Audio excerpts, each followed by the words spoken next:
Hello, survivors, and welcome to our 365-day challenge to see how far we can get in a year. I'm your host, Azanovox, and I literally just got onto my system like all of 5 minutes ago. So I still have to go ahead and check troths and all of that. I think Luft might have done some troths earlier while I was working, but... okay. Mad Max, Oscar, how you doing?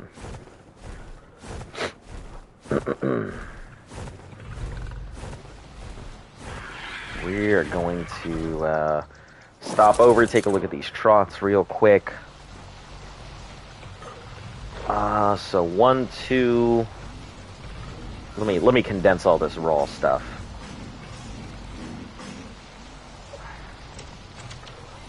So we can actually find good numbers here. Damn it, my YouTube didn't open fast enough to be first. It happens, don't worry. No issue. How you doing, Oscar? How you doing, Classic?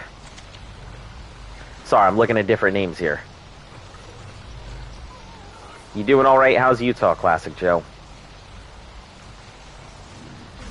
I'm doing fantastic.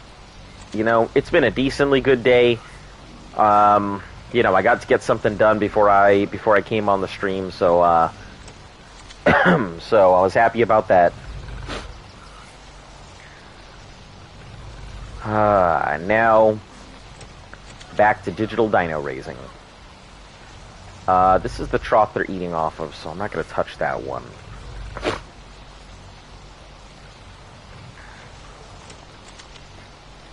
Okay, so we at least have 3 troughs so far that need to be filled. Just playing Sly back in time, lay sleeping, I'm doing good. I'm glad to hear it. Yeah, my dog has been, apparently she has been pretending to poop, or she has been barely pooping, just so that way she can go OUT more often. So... yeah, because I had to take a look and see if she learned how to spell. Hello, Lily. Good morning. How you doing? Look, because you know, it's only a matter of time before she associates those noises with the actual words. Yeah, but now she knows that. Yeah, she does.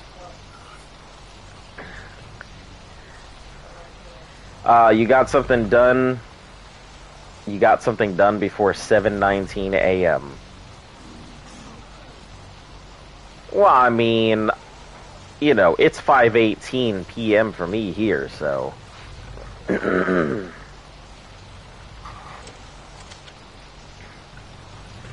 yeah, for me, getting anything done before the stream is pretty big.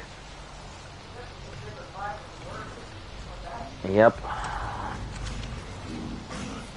Having the work schedule I've got never makes anything easy, so...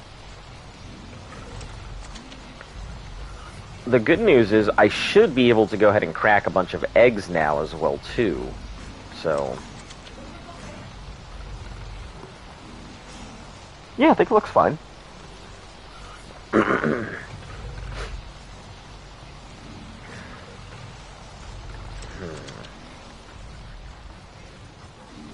Alright, we'll go into the corner, check out this, all this meat, if I can... oh, I can still jump. That means I can still run. Alright. Oh, so that's why, are always going... people are always going, I'm tired. Ah. Yep. You know, I get up at 5 in the morning for my job most of the time, so... you know, and here tomorrow I'll be getting up really early, so I won't be able to, like, 3 in the morning early, because I have to drop somebody off at the airport. So, oh geez, all of them are going off. Yeah, so, yeah, I know.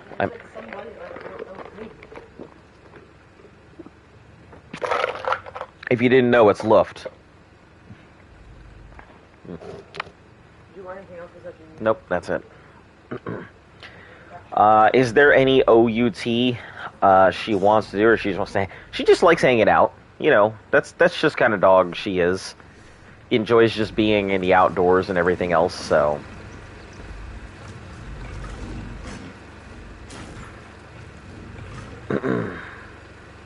Came to the stream just to hang out. Came to the stream, not okay, me too. It's only morning for me, and Matt, I wake up at 5, yeah. And that's my normal thing. I wake up at 5 for my job and everything. It's a job. Yeah, it's a job. Can't say the most enjoyable, but it is one. We're gonna start with the breeders before we do meat runs. See if these breeders are good to go. If they are, then we'll get that knocked out, and then we'll go do meat runs. Then we'll crack these eggs for babies. Likes being out there too. Maybe not right now, but nose pressed up against. Yeah, she just likes the outdoors and stuff, because she grew up in Utah. So she's obviously an outdoor dog, and, you know, being in an apartment and stuff all the time, probably not her favorite thing. So I'm sure she's happy, but I'm sure she would be happier going outside. Defeated Toothpick, he's the armadillo. Huh. Congratulations. All of the bosses are, like, really tough, so any boss finishes in that game are pretty big. Yeah, she grew up not being on a leash either, so, like, our area has leash rules and stuff, and it's kind of... So whenever nobody's around, I take her off the leash, because she's a lot more well-behaved when she's not on a leash than when she is. Hey, how you doing, Z? Yeah, Stu. I'm just about to go ahead, and all of our eggs are at 100%, so if you did want some, I'm about to do a round of breeding before I crack any. Go ahead. Okay. First, let's see. Good. We'll set these all on enable mating before I start, because I don't want to go through and look at all of these after.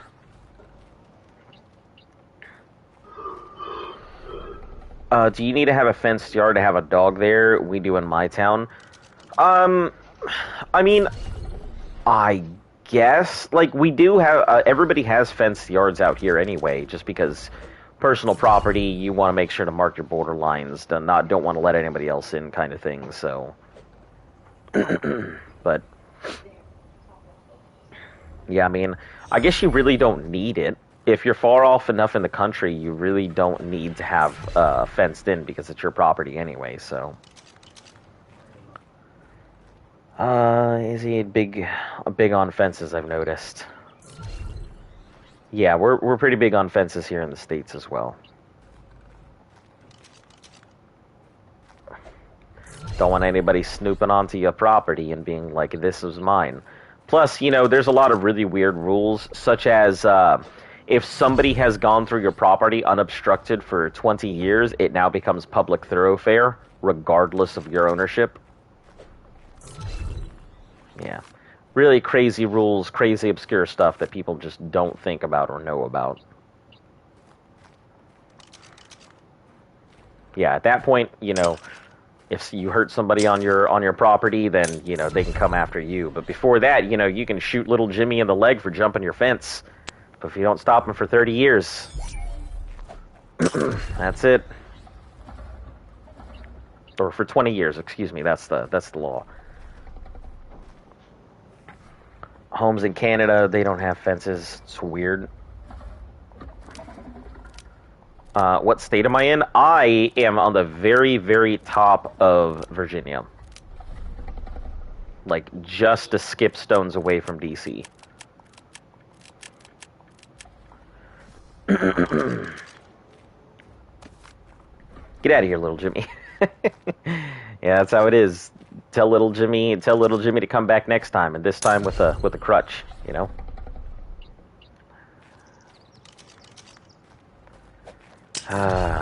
Man, I gotta say, this is like It is definitely tiring having to deal with all these eggs, but the results are gotta be worth it, right? At least I keep telling myself that, so I don't discourage myself from thinking everything's gonna die.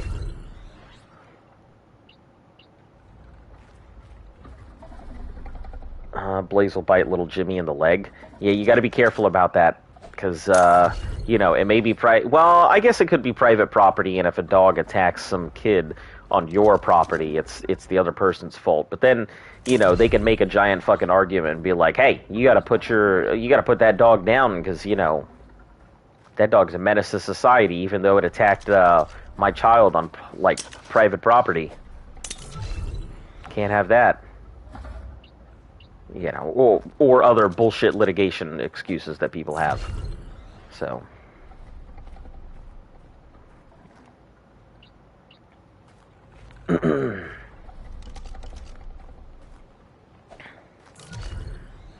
Yeah, little Jimmy dropped the ball. Listen, if little Jimmy dropped a ball in the backyard, he better be prepared to lose it, because little Jimmy pops into the backyard. That's it. I'll put bear traps all over the place. Oh, you got caught in my bear trap? Oh, you're going to try and sue me? Maybe you shouldn't have been in my yard where all my bear traps were, right? That's how that works. It actually wouldn't fly. Yeah, I know it wouldn't fly. Yeah, it's unfortunate. Some things you can't do in the comfort of your own home. I'm too sure you can booby trap your head. I think you can. Okay, so I don't know. I remember precedents once where, like, this guy did booby trap his home, but he was also under investigation, and they went to go raid his house.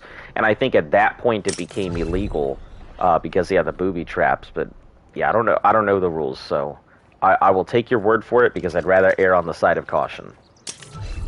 Personally, I'd turn my house into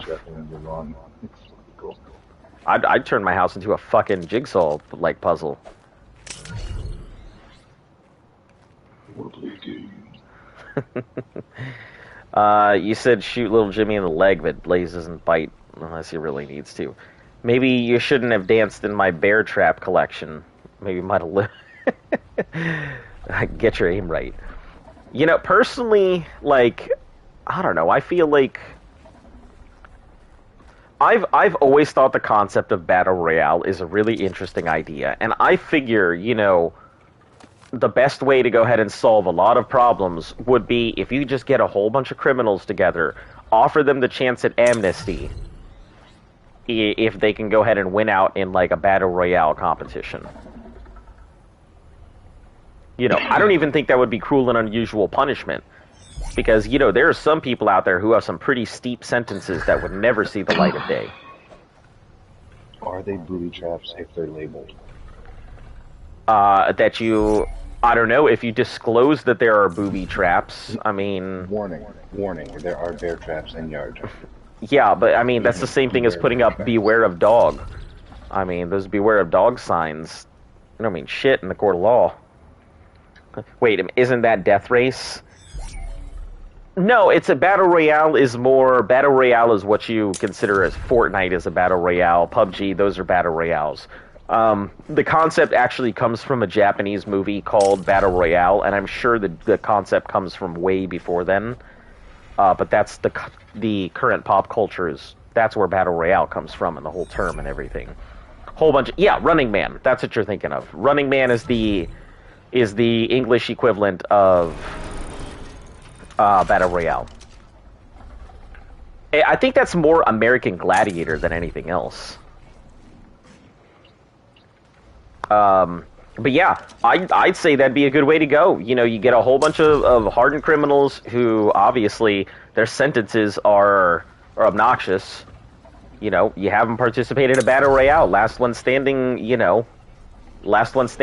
gets out. Last one standing, that's easy enough. I mean, think about it. You get 100 hardened criminals, and you just let them do their thing on an island in the middle of nowhere. You know, surrounded by maximum security. There was a movie like that with Stone Cold Steve Austin.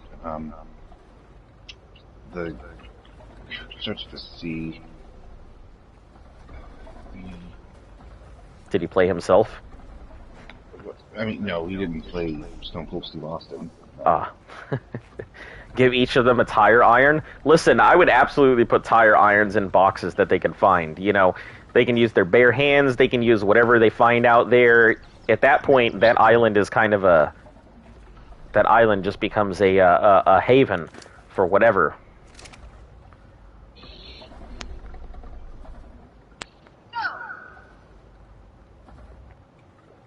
Give them a teaspoon. You know there's going to be some guy who gets a pencil out of a fucking box. C words for inmates. What's C words for convicts? No.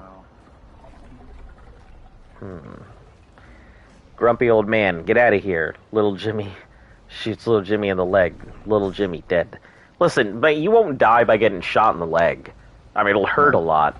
You could die by getting shot in the leg, so that is true. But, you know, if you're going to be shooting the kid in the leg, you're probably going to aim for the muscle, not to blow out their kneecap or hit a major artery. You never know. Nature's Condemned. It's called the Condemned. Condemned? I don't think I've ever seen it, or heard of it for that matter. I'll write it down because I am curious. The Condemned. I'm going through Stone Cold's movies, and it's the one that looks familiar.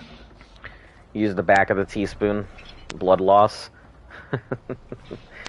But no, seriously. I mean, I am a very firm believer that would be a great way to, it would clear out prisons.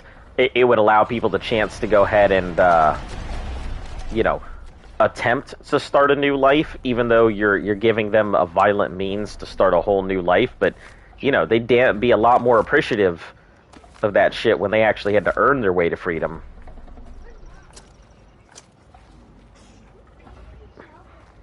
Might hit the femoral artery. Yeah, that's true. I mean, if you do at that point... It says, Jake Conrad is a death row inmate awaiting execution in a Central American jail when a TV producer buys them and takes them to a remote island. There, Jack and 9 other prisoners learn they are to fight each other to the death with freedom as the prize for the sole survivor. The producer plans to broadcast the event live and uncensored over the internet. That actually... See, because I think that would fly. You know, nowadays, the kind of society we've got...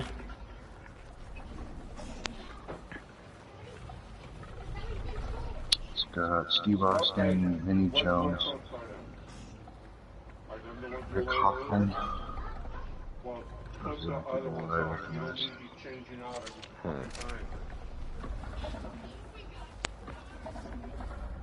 Yeah, I've never heard of that movie, so interesting. I'll check it out. Always interested to see people's concepts on the Battle Royale. I would be the guy with a pencil. Didn't I tell you about my fishing rod or no? No, you didn't tell us about the fishing rod. What's up with your rod? Heh. But yeah, guy with the pencil. I don't know. Like, it takes a lot to overwhelm somebody, especially with a pencil. You know, you don't really realize how. Huh? I get killed really fast with a pencil. I'm sure anybody could get killed really fast with a pencil, but the question is, can you hit somebody with the pencil, and can you get close enough with the pencil? You know, we had to do that whole, like, can you get close enough thing, where... Well, if you have a gun and I don't, and I have a pencil, probably not.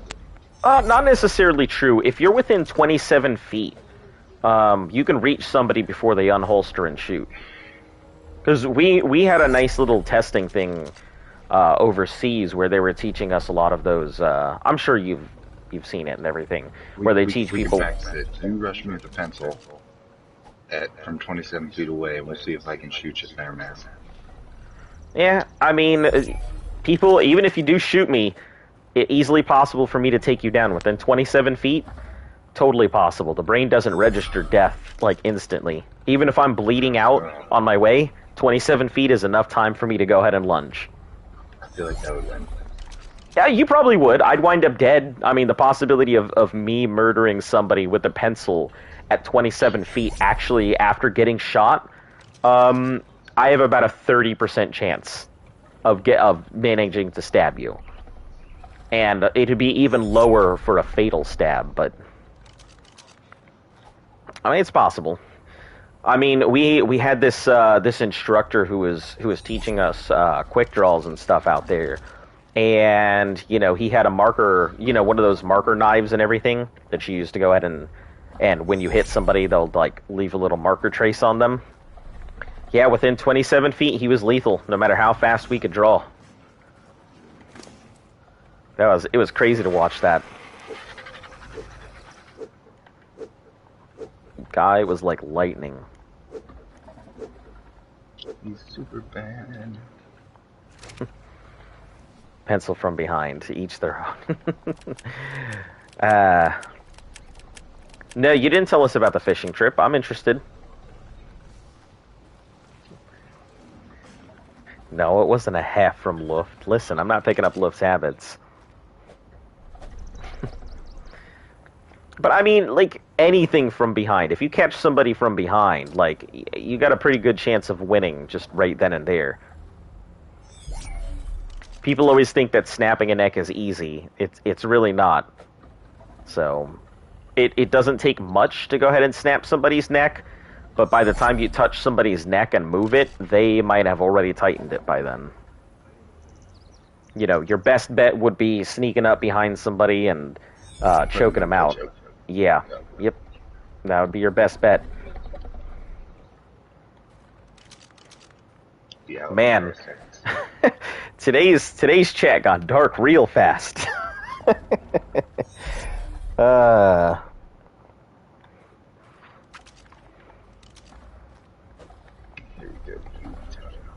mean, through the neck. I mean, you could. I guess you could definitely do that. I suppose it's possible. But you're not guaranteed to go ahead and kill somebody that way. The easiest... You want to incapacitate more than anything else. You really do want to incapacitate, because you're never guaranteed for things to be lethal.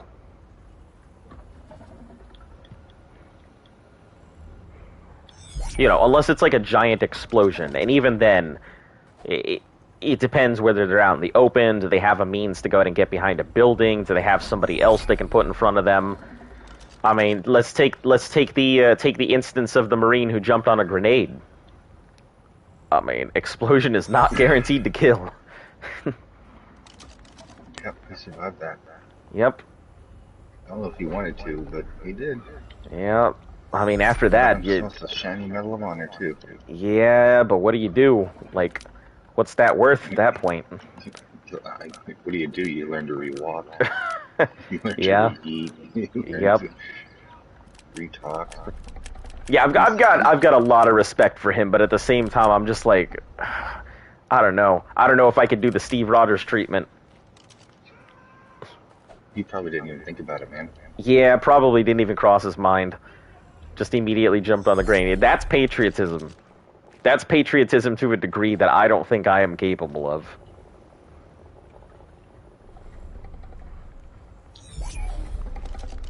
Yeah, my dad always gave me that scenario of, look, if somebody has some nuclear launch codes and they're holding me hostage, what do you do? and the correct answer was shoot through him. They have the launch codes and they're holding him hostage? Or, like, he has the launch codes and they're holding him hostage, and, like, what are your options are... You kill the president. Yeah, that's exactly the thing. That's exactly what he said. He's like, you shoot me. You shoot me to get to them. That's exactly how it works. No other questions. So, hello, Dust. Welcome.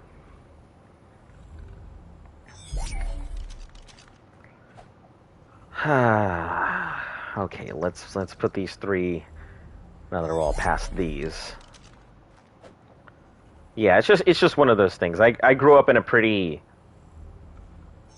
with the iron fist of America. So like, when it comes down to it, I'm very patriotic. If my dad is like, no, you got to shoot me to save America, I'm gonna be like, let me get one last hug, goodbye. You know, it's unfortunate, but that's the mindset he kind of instilled into me. I'm not heartless, but you know, I definitely do have a pretty skewed moral compass. So, Dearest Papa.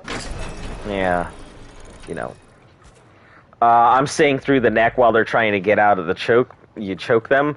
I gotta go stay lucky. All right, catch you later. We'll discuss why that isn't the guaranteed best option when you come back tomorrow or later. Wait, so now we're talking about sneaking up behind someone, putting them in a chokehold, and then stabbing them? Yeah, that's so. He was saying, I'm staying with my neck while they're trying to get out. Choke them. I see, because I can't really see that. I mean, if you have a pencil and you have the opportunity, you just take the big stab. You take the stab right into the artery, and that's it. You don't even go for the choke if you have that one opportunity. You could go for the choke, but you're not guaranteed to go ahead and choke them out. They could be stronger. They could get their arm in so they don't get choked. Something like that. So if you have the element of surprise, that pencil comes in first.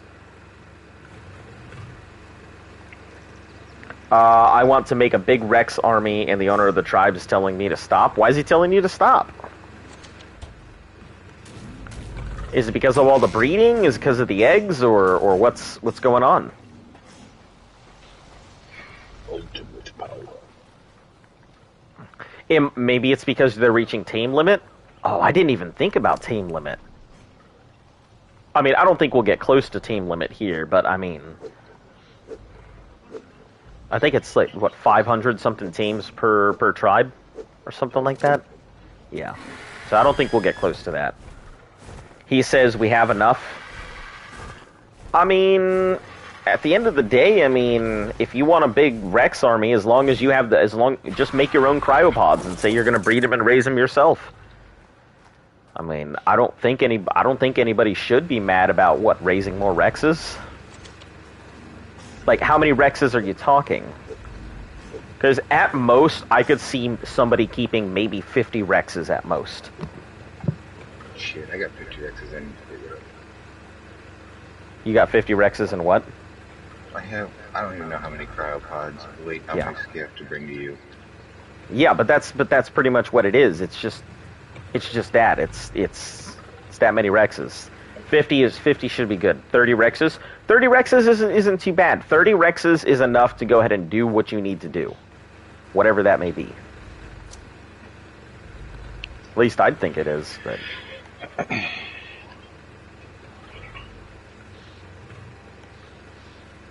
You have backups for a boss fight.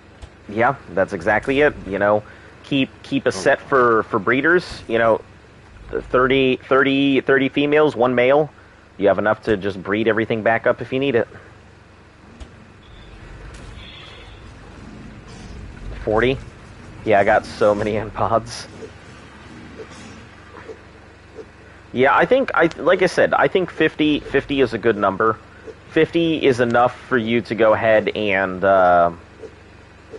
you know, do a boss fight, lose all your Rexes, do another boss fight, lose all your Rexes, and start breeding again. Like, you hope that isn't the case, but is that in the whole tribe?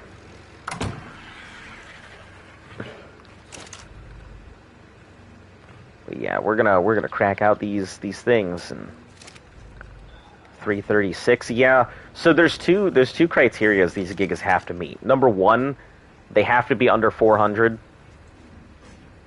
I mean, 50 levels, obviously they'll never meet that 50 level top, but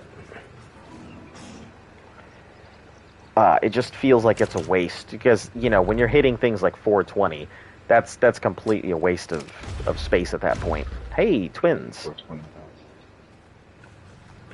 Yeah. The 420 we have, he's named Weed Breeder. It looks hilarious, because he's like regular brown, and he's got these nice green mossy bits on it. Looks wonderful.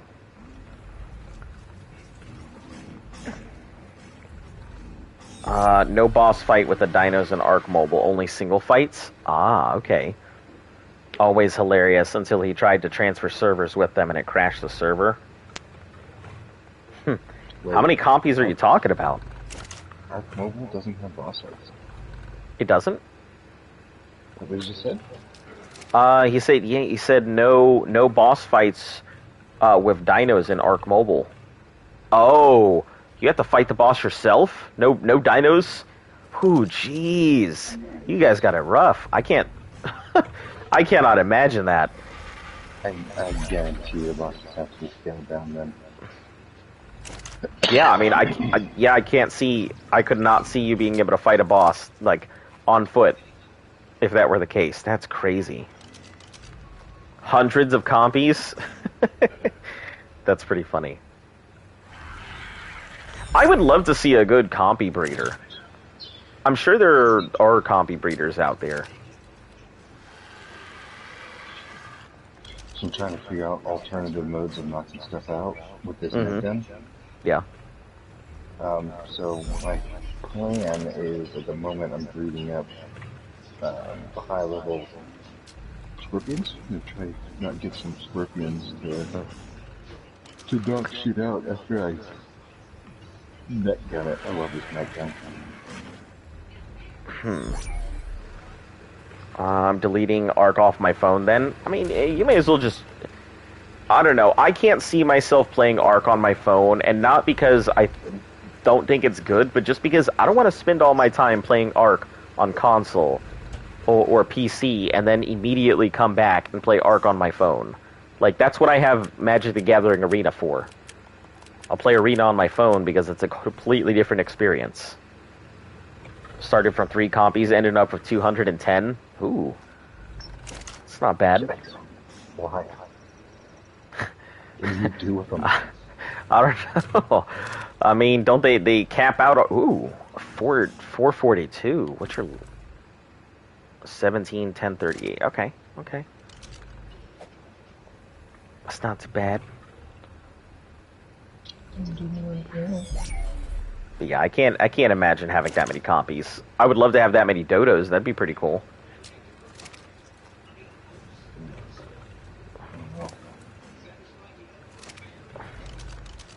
But the bosses in PC are stronger than Arc Mobile. Yeah, if that's the case, then Arc Mobile's got to be scaled down, just like Z was saying. So. I would say it's drastically scaled down. Yeah, if you got to do things on foot. I feel like on official I might be able to take one bite with the armor on. But that's it. Hey, Flip's on. Nice. Hi, Flip. Hi, Flip, where you going? Where you going, Flip? Where you going, Flip? Where you going? Oh, he's there. Hatched compies. Yeah, compies are kind of a pain in the ass. I mean, they're probably... You're going to the fridge? Uh-oh. Now he's running downstairs. Now he's running back up the stairs. And now he's back in the fridge. I wonder if he's making kibble. He's in the meat fridge. You guys should have a bit of focal chili there, so you guys can make quite a bit of exceptional stuff. I'm sure you're gonna need both exceptional and extraordinary, but yeah, I've been tanning more. What do you call them? Oh, girl. I've been tanning more of those things. Okay. 294, not bad. Don't do me like that.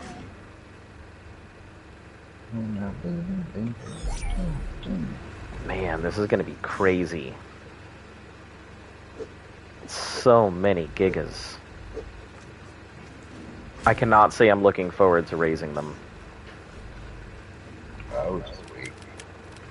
What, for this? For the event? Yeah. Yeah, I thought about waiting for the event. Easy enough. Well, what I'll probably end up doing is getting them raised up right before their first imprint. Hit their imprint during the event, and then just put them in or hit their imprint during the event. So raise up as many of these things I can to their first imprint. And that'll be that. And then just raise them all up during the event.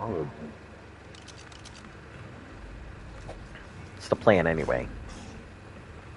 I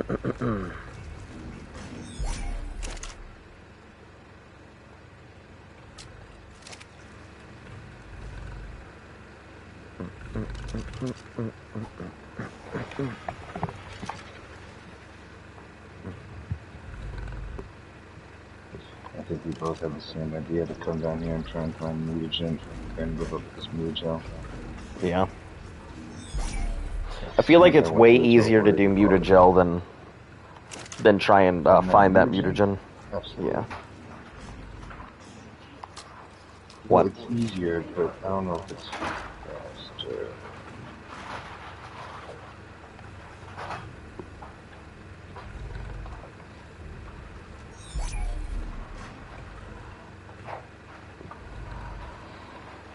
Is that all the eggs here? Yep, that's all of them.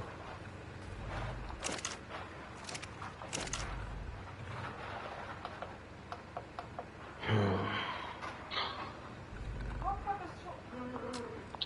guess there's a void ribbon out on there's a void ribbon on the space bridges attacking people's striders. Hell yeah, that's the good way to do it. I Yeah. thought it was funny. Yeah, I think that is hilarious. There's a void wyren on the bridges attacking people's striders. That's what they fucking get for loading them in there. Mm-hmm. Should at least put round turrets. Yeah. They should have, Well, probably can't build in there. What are you doing? What are you do?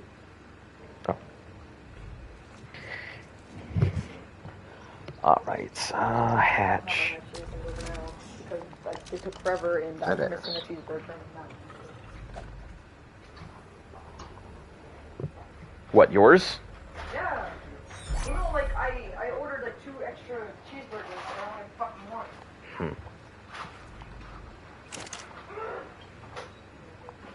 It's alright, you didn't need it. Oh, Jesus Christ. Oh, thank you. Okay.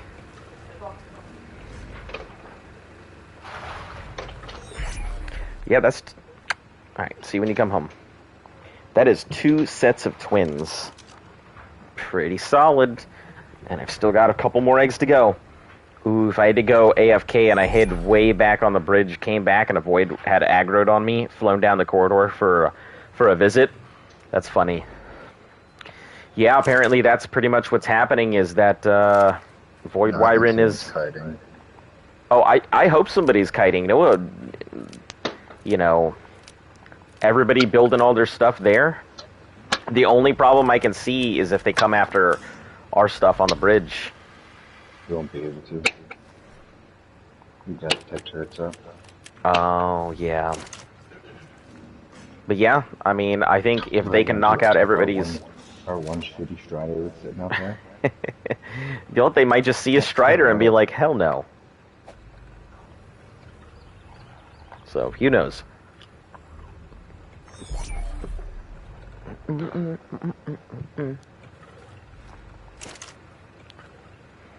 I thought it was tame, but it's just hovering in front of me. Nope. Oh shit, 3 sets of twins. Nice. I'm happy about that. I guess the game knows I'm starting to get near the edge here. Crunchy Strider. But yeah, I really think that that would be the way to go. Is just those void wyrens. Like, I mean, it might be one of the few cases where I don't like people kiting, but I'm glad somebody is actually doing it, because everybody literally was clogging up those passageways with striders. You're now the Octomom.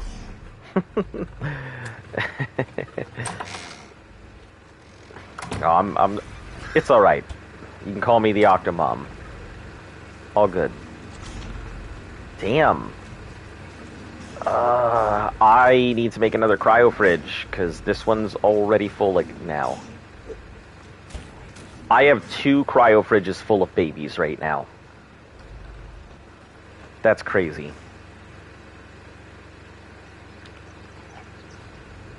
Alright, one more, and I have to figure out where to put it. Oh, wait a second. I can put this as...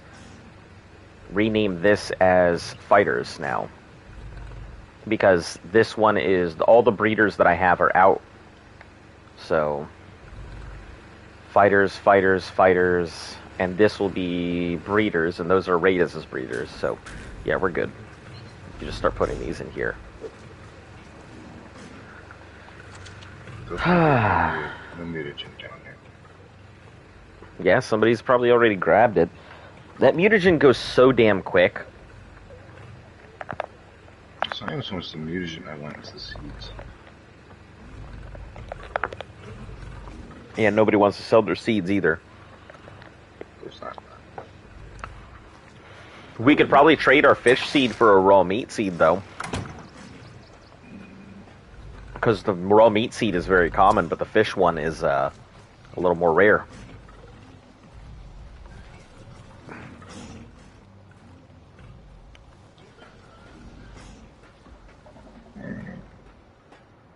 I don't know who would take it, but... Alright, so that's good here.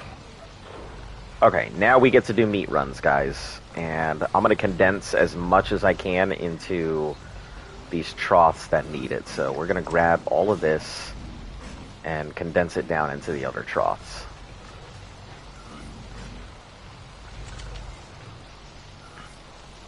To see how much, many troughs I actually have to fill.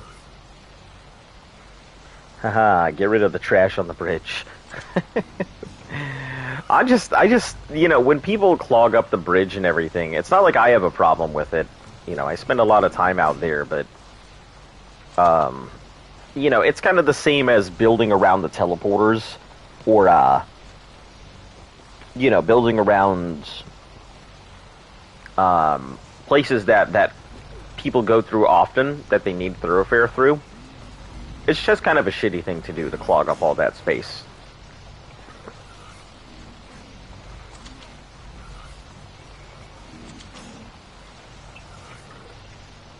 Okay, 1, 2, and 3. Pull from this one. Oh, that must be down here. Your skill by every brigade.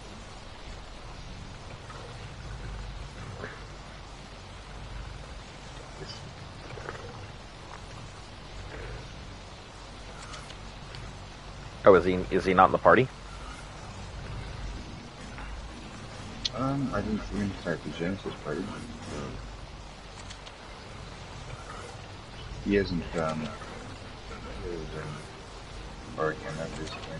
I was kind of surprised when he made the party yesterday.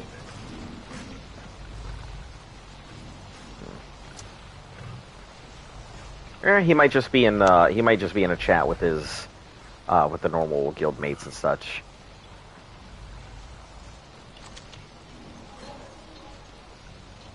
All right, so for grand tally, we need 1, 2. No, this one's good. 2, 3, 4, 5, 6. 6 is only going to require 2 meat runs. It's 2 3/4 troughs, so one of those troughs will only be half full, but that's fine. And it'll be an empty trough, but I'm okay with that. Man, I don't know what I'm gonna do without Looked here though. It's gonna get lonely as hell.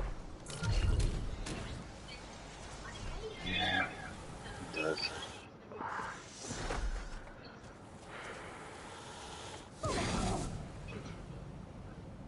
Man, she's been here for pretty much everything. I don't think we've been apart since, since we actually started dating. Where's she going? She's going to go see her parents. I thought you were talking about a meeting. Oh no. She's going out to go see her parents and everything. So, yep.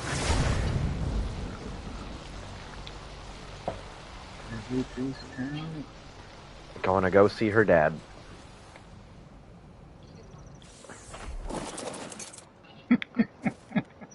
I watched that video with him in it. Yeah. Why do I feel like he'd try to take my cornbread if he was my cellmate in prison? Yeah, he seems like that kind of person. I mean, he's definitely he puts on the intimidating aura. Like it. He looks like it. Well, he's definitely big, and you know, he's a prison warden, so he probably has that look because he spends all his time in there. So he's a prison warden. Yep, that's what he does. That's what he does for a living.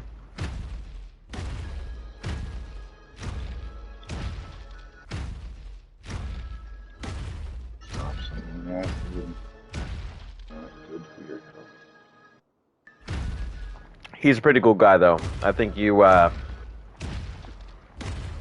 would get along. If you'd get along with my dad, you'd probably get along with him.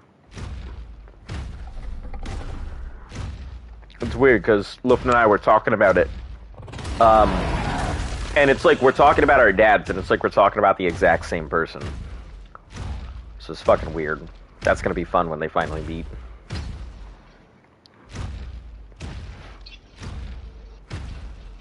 But yeah, he's pretty chill.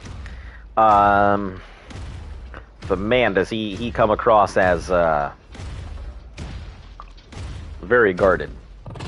No pun intended.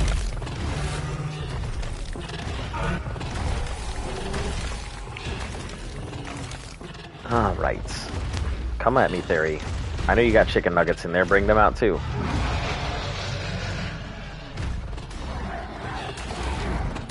Oh, and a Rex hiding in the wall? Man, all the meat in there. Alright, so I pulled that thing out. Mm-hmm.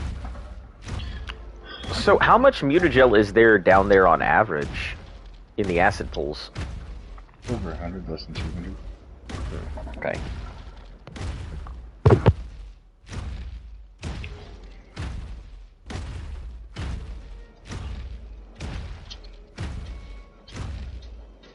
Is it a fast respawn? Because, I mean, what, for less than a minute and 30 worth of work, rush in, grab your stuff, 100 mutagel, depending on how fast it fills and drains, that could definitely be worth it. Because you can pull about a 1 craft of mutagen during an ambergris phase. And that's just one person doing it. So if multiple people are doing it, I'm sure that you could do a lot more.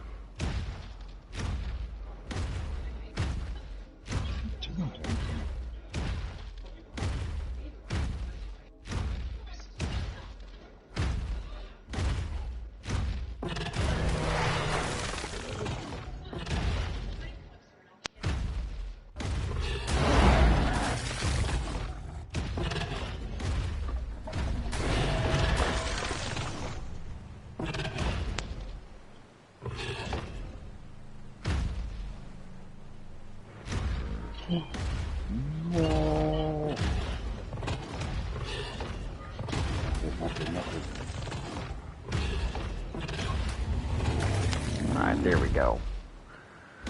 That should be good, and that Yudi doesn't see me, so we'll make our way back up.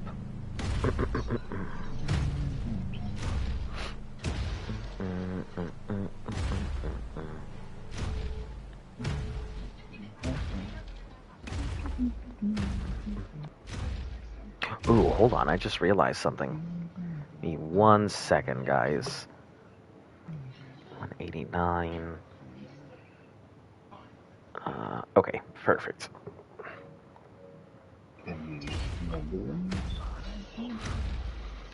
Yeah, we're almost at the halfway point. Halfway point what? For the stream. Once we hit 182, that's officially the halfway point. Everything is downhill from there. Well, time to die. Just 7 more days till halfway. Time definitely flew by, which I think is really funny because, like, I see the days left on here, but I'm just like, hold on. If I do the math, that's not right.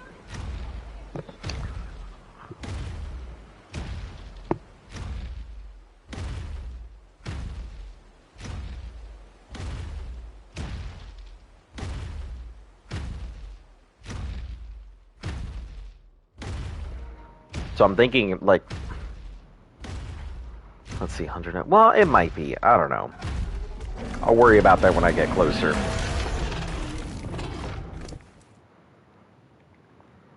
KP. Drop all this. Yeah, we've almost filled our first Deddy box full of hide, too.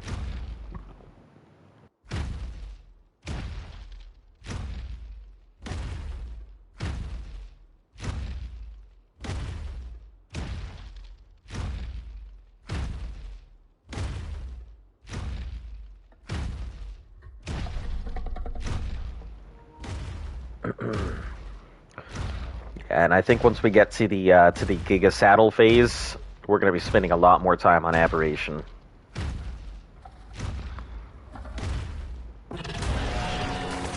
Probably have to bake quite a few grills or a few furnaces over there. I was really hoping to take the Strider there. I'm kind of upset that you can't bring it. I mean, of course you couldn't, because it would make too much sense to bring it into the, make a killing with a Strider, but... yeah.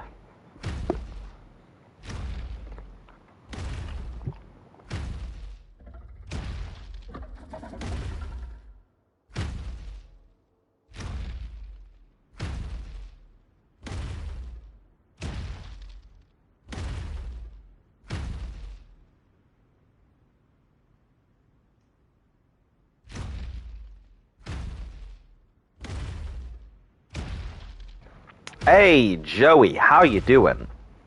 Sorry about that. I had some food in my mouth, so I didn't respond, like, instantly. What you been up to? You been alright today? Feeling great? Feeling good? Because we're feeling alright here.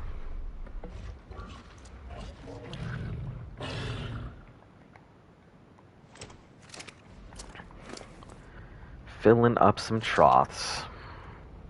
I'll leave the cooked on there. Let me put the cooked in my hot bar. Make it a lot easier to not put it down.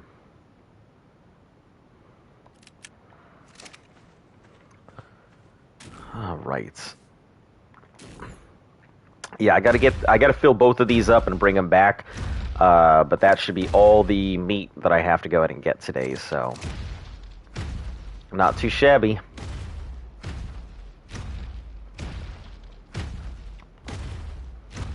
Finally over sick, which is nice so I can get back to sports. Awesome. What kind of sports are you doing? More than one? I'm a track and field person myself. I much prefer track and field, bike racing. What are you doing today in ARC? Pretty much, you can safely assume that for the next month, it is going to be Giga Racing. Or anything related to Giga Raising, whether it's getting the supplies for saddles, whether it's getting meat for the Gigas, whether it's raising babies. Water polo. Interesting. We had a lieutenant that he played water polo. He played water polo for college before he came in the service, so... one of our lieutenants actually gave up his Olympic slot for fencing. To do his time. So that was real interesting to hear.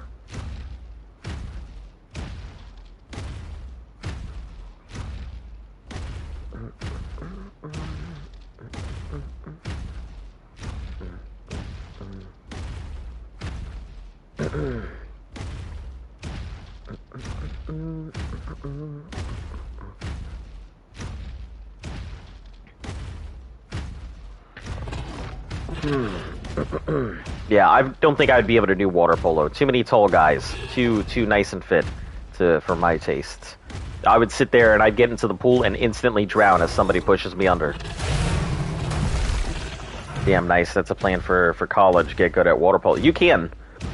I know there's definitely people who have gotten scholarships for water polo. You just got to make sure everybody's got a team. Yeah, it's a way to go. Admit that you went to college to play water polo. Well, you know, get an education and also play water polo. So, you know, what's a worse dream? You know, go to college to throw a ball around in a pool as a sport. That's like telling somebody like, "Hey, I play laser tag for a living" or some shit like that.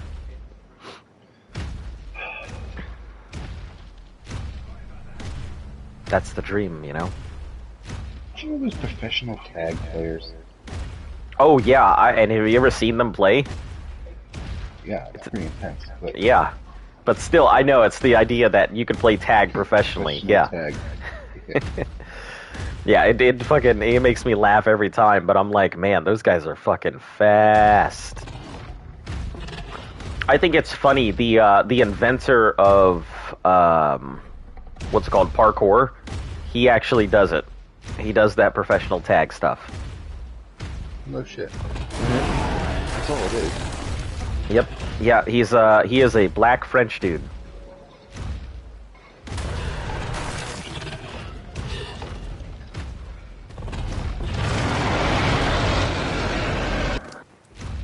Yeah, that's my problem too. Not tall, but it's fun. Tomorrow might be my first game. You know, if you enjoy that, I don't know what your opinions on it are, but maybe you might be interested in rugby. Because if there's one sport that I do consider some pretty top quality gameplay, it's rugby. Rugby's fun. Yeah, rugby. We got to play it overseas. That was it was pretty cool learning it. Mazimo, how you doing? Hey, Azon. Sorry I haven't been in here for a while. Been really busy. Also went on trip with my friends. Try tuning in some more though. No issue. Tune in when you can. Leave when you want. That's always my motto here. And besides, you know, we're in the throes of raising gigas anyway. It's all boring gameplay most of the time.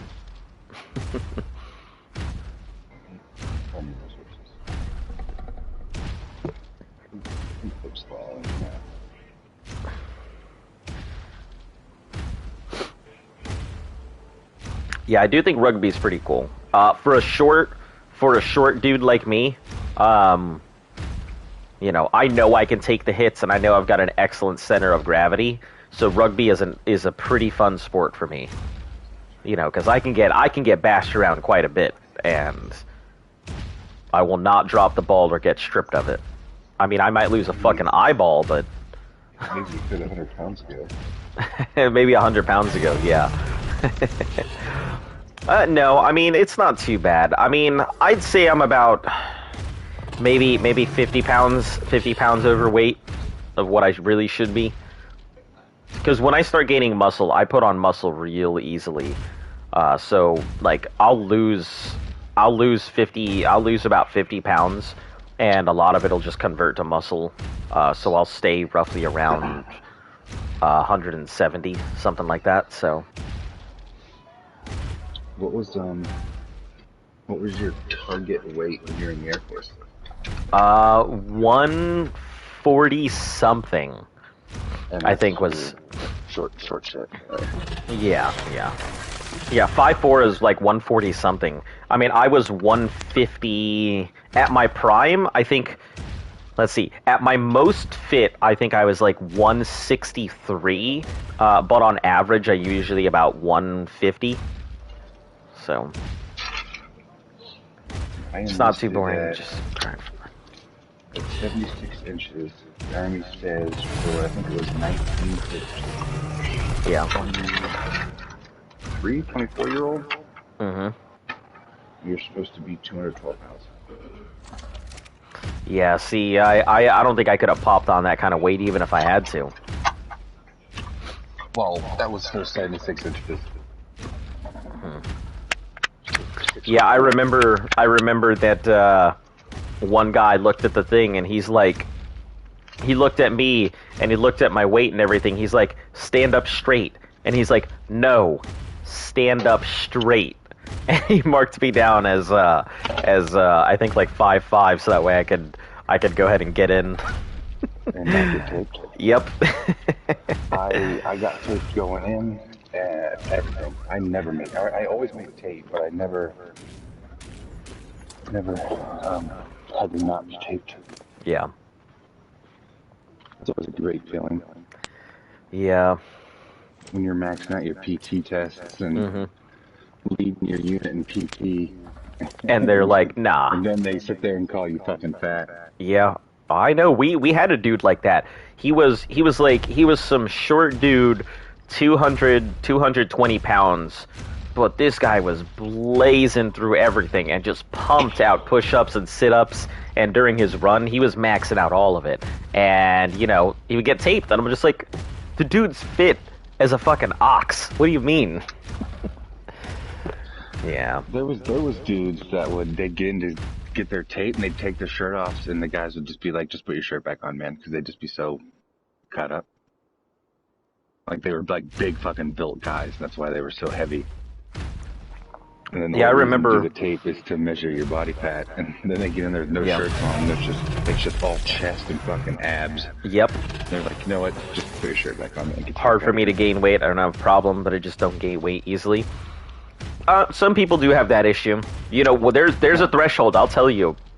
Like, there is a threshold where you will start gaining weight if you don't keep up the lifestyle. It just happens, and it'll sneak up on you too. Yeah, the next thing you know, you're 350 pounds.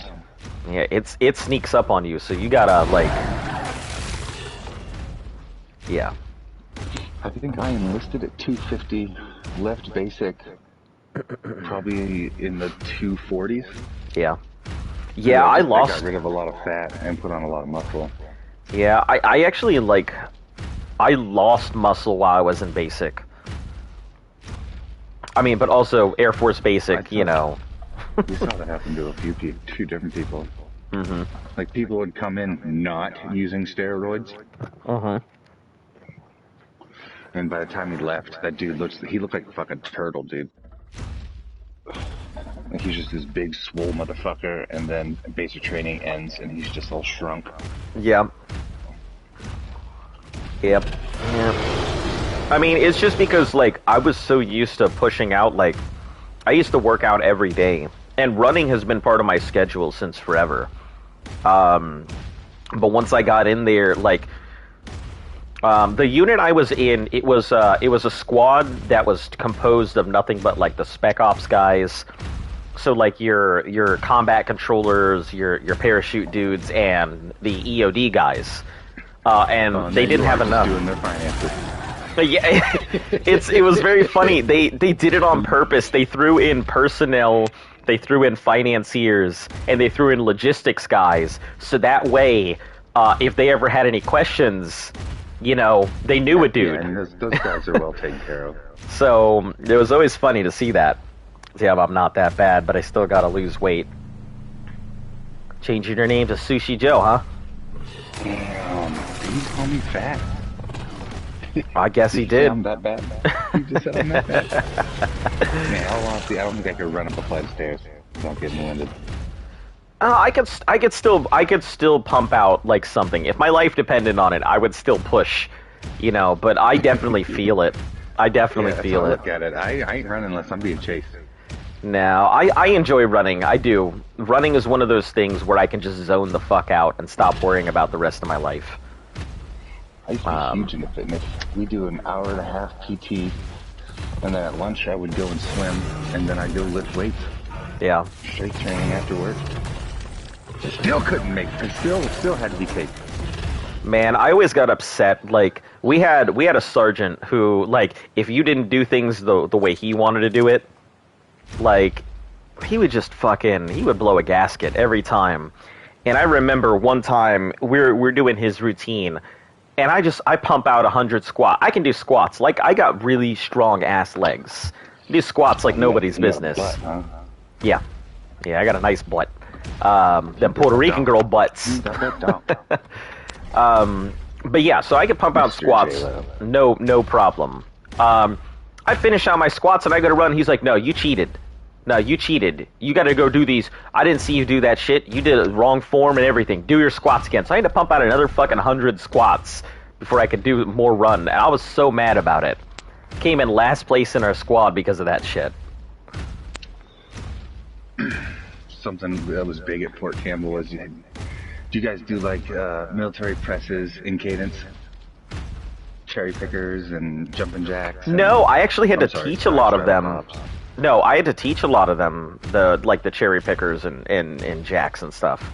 Because remember, I grew up with those in the Navy family. So we do them in cadence to 101. God bless the Airborne Division. It's a good way to do it. Yeah, they didn't have that type of camaraderie. I'll tell you, every Friday, you know what Friday was? Ultimate Frisbee Day. I kid you not. We had a day similar to that. It was just like, I always hear lieutenants kind of suck. It depends on your lieutenants. Some of them are good, some of them are bad. You know, you got the butter bars who are coming in trying to go ahead and throw their weight around prove themselves, and, you know, they've got a stick so far up their ass, it's up yours too. And then you got the lieutenants, like, who are just like, it kind of depends. I'll tell you that the big difference was where the lieutenants came from. A lieutenant from the academy was a very different type of lieutenant than one who came from the enlisted. So when you had an officer who came over from the enlisted side, very different mentality. They had the experience, they knew how to handle their troops because they used to be one. And they gave a lot more leeway. But your academy dudes, nah, they usually came out fucking tight enough to turn a fart to dust.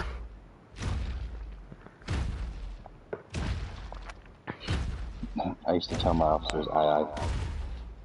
Like the Navy do. Yeah.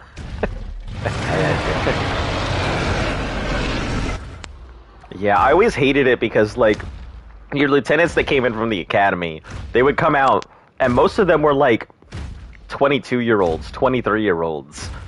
And then you got them 40-year-old dudes, or, you know, like me. I was like, 26 or something, and some 22-year-old coming up to me being like, "Hey, what are you doing?" I'm like, "Sir, my job." Like, fuck else am I supposed to, like... Just one of those things.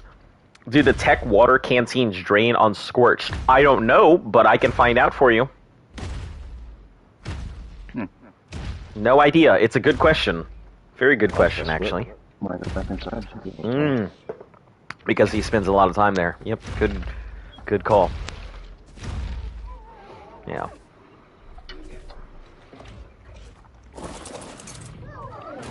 Yeah, Flip spends a lot of time on Scorched, so it's what he considers home. I thought about considering it home, but, like, at the end of the day, I feel like I don't know if I really want to go ahead and call Scorched home.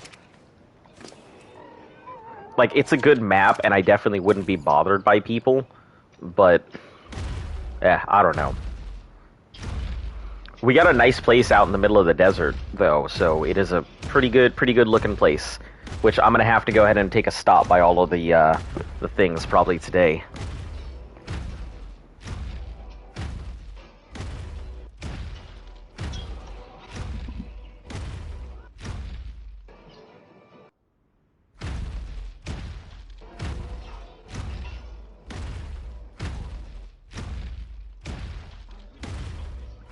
I mean, the tech water canteen is a great investment. Like, Oh, aside, it's what, 6 sips plus it gives you a reduction in stamina buff. 9 fusion heats you, and yeah, it gives you a stamina drain buff. Whereas you could have used crafted recipes that gave you stamina and health and stacked in 20 versus 9. Yeah. I mean, so your food is always going to be better, but I mean, it's not too terrible to carry. I still think it's a good investment. Instead of 5 pounds of drink, you're carrying 2 pounds of water, so. Yeah. And it cools you. Remember the basilisk? Yep, I remember your basilisk business. Oops, he's not sure. He hasn't made one there yet.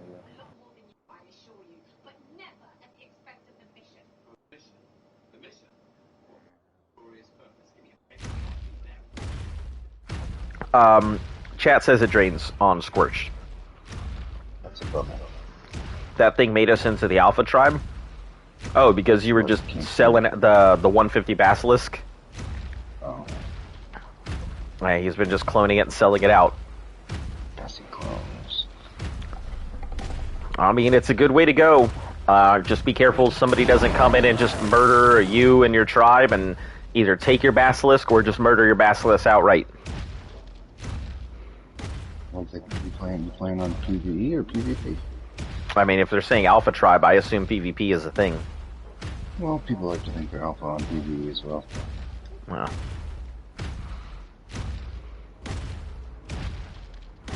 Can't play on unmodded Arc anymore. Survival Plus and less weight is so much better. I mean, I guess I hear a lot of people talk about S Plus. And I do think the modding community is great for the game because there's a lot of problems that the game has that could definitely be solved with, Perlovia, you fucking jump at me again, I swear to God. Left at my Giga's face.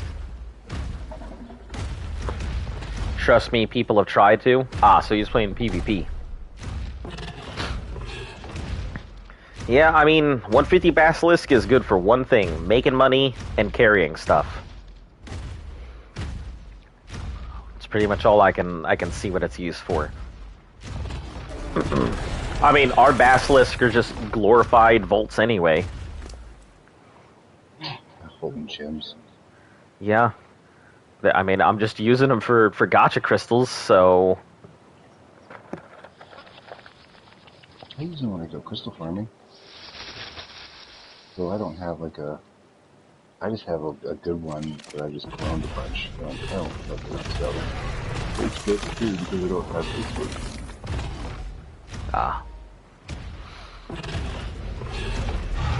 Yeah. I'm thinking about actually seeing if I can get back into my damn Facebook. Like, I've been out of it for almost 2 years now. And I'm just like, No, I just forgot my password. I changed my password and then my phone broke and I couldn't remember what it was.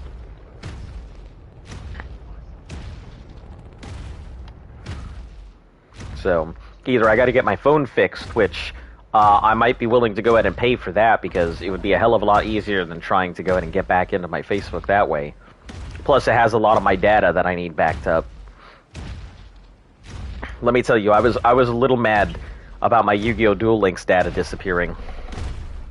I don't even like the game, but I used to play it in my spare time because I was like, it's something to do. This yellow drop just gave me 4 small elevator platforms. Guess I can grind those down. Yeah, I think I threw 4 into the grinder at one point. I'm sure they can ground down such pretty good on grinding stuff. Then we do business with the intruders and scam them by guilt tripping them, and then don't work. We just do business with them normally. Well, you know, as I say, whatever works. Just be careful. You're gonna step on somebody's toes one day, and then we'll wipe you off the face of the planet. I much prefer the neutral way of going about things. If people leave me alone, I would leave other people alone. And I wouldn't really have any issue with breeding or working on stuff for people if they wanted to go ahead and drop an order at my stuff. If I could play PvP and just be left the fuck alone to do business, yeah, I'd play PvP no problem. But that's never gonna happen. That's not how people. Yeah, that's not how you PvP. Not anymore anyway. I'm sure back in the early days, people in PvP eventually came up to a, hey, let's think this through. We could all make money in the future.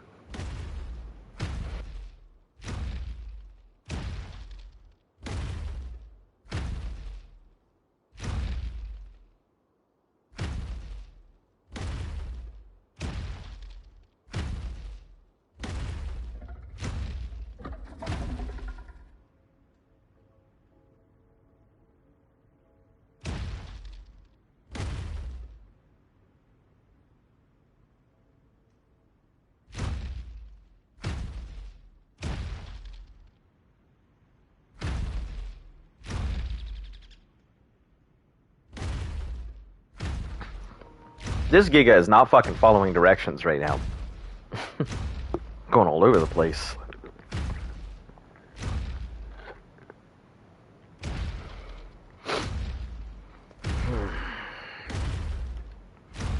I mean, we also use the dinos that we trade for business. Like Gigas or Striders or something. It'll sell to people. I mean, it's the way to go. You know, just like if I were going to go ahead and sell out Gigas and stuff, I mean, I would use them so that way people can understand, hey, this is the Giga. This is what it's capable of. You know it's effective. You know it's going to do its job because you literally just saw me do its job. Yeah, I would probably use it just for demonstration purposes.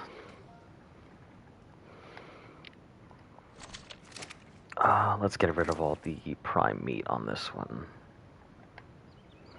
The only problem with doing it this way is the fact that, like, a lot of this meat will spoil out before I can get it back. So, let me just take this one back and we'll, you know what, let's take both of them back. Should be fine. That should be more than enough meat for them to last on. Especially since they're adolescents in like the 80% range, I think they're on a really high reduction at this point. They shouldn't be eating anywhere near as much meat as they were.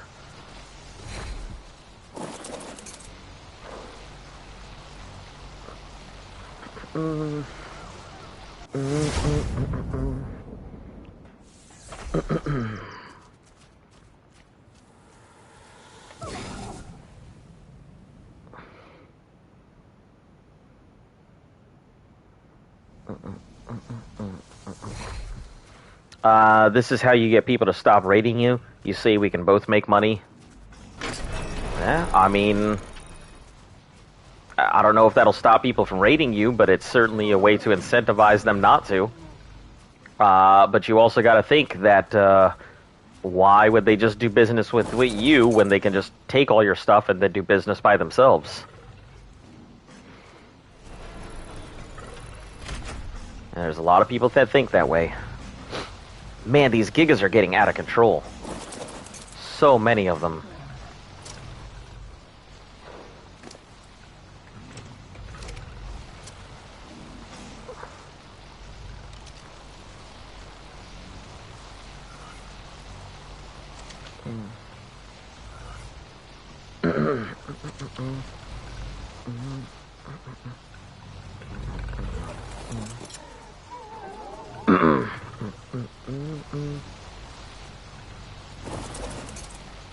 So you don't raid them in the future? Well, I guess. I mean, future threats could be a thing, but... or you don't hire someone to raid them in the future. Well, seems like politics. Done plenty of that on Minecraft servers, so I know how that goes. I guess I could see that.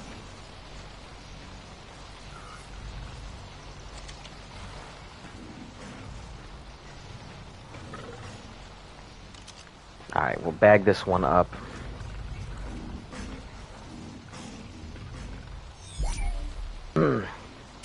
We'll use it to go grab my other one off of the pad there.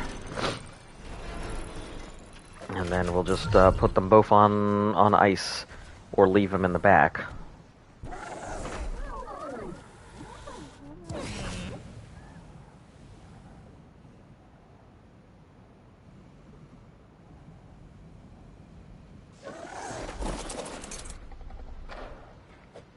Alright, bag this one up, and move on to this.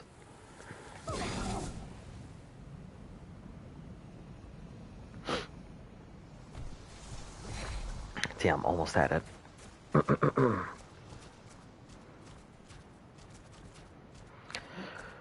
I can't wait for the summer bash. I can't. It's not even because of the items. The items are cool. I'm just so excited for the fact that I might actually be able to reach, like, half of my quota during the summer event. Or if I really want to go ahead and push it, I might be able to reach all of my quota, but that would require a lot of effort.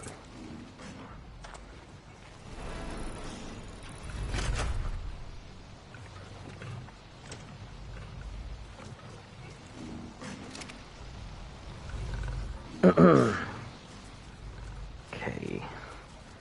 So many gigas.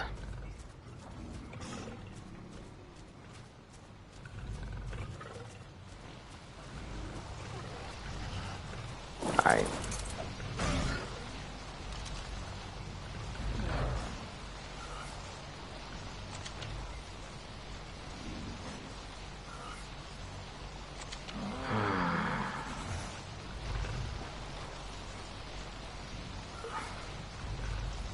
Alright, that should be good. I mean, I'm missing 2 troughs. You know, 2.5 troughs isn't bad. That's not going to make too much of a difference, especially when there's this many gigas about, so that should be good. Most of them are sitting at 73%, so we're probably looking at... We'll use 73 as the baseline. And find out how much time until they work. 73. 2 days, 16 hours, so roughly about 3 days before these are all adults. So, not too bad. 3 days will put us at 26. The summer bash, I think, starts on the 30th. Let's check. Summer bash. ARC 2021. I think it's funny, you can tell when people, like, they There you go go. on to YouTube and type in ARC PvE builds. Yeah. Oh, because of the way they build and everything? Base. Yeah, but you find the same base. Like, I've now seen 2 of it on the server. The exact same building and everything? Basically, yeah. You get, like, there's only so many things you can do, but... Yeah, I get it. Alright, I will be back in just like 5 minutes, guys. Yeah, I definitely forgot to use the restroom again before I started. So anyway, be right back.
Hey guys, I think I was muted the entire time. That one gamer boy, hello, welcome. Sorry I didn't get rid of respond. Yeah, I'm sorry about you losing your Rex. I mean, it sucks. I've definitely lost a Rex that way, having it drown before, because I didn't understand how Rexes work. I didn't understand dinos that don't swim shouldn't swim. So, it's just a live and learn moment. You take it for what it is, and you never let a Rex drown again.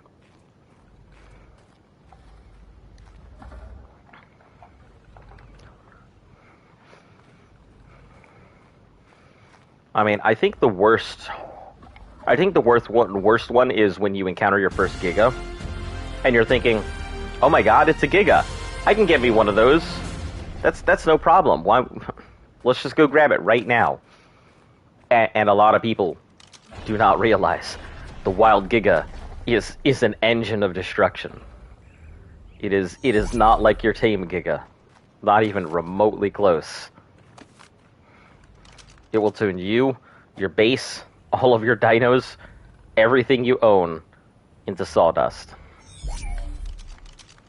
Just a giant pile of nothing but bones, sinew, and blood. Yeah.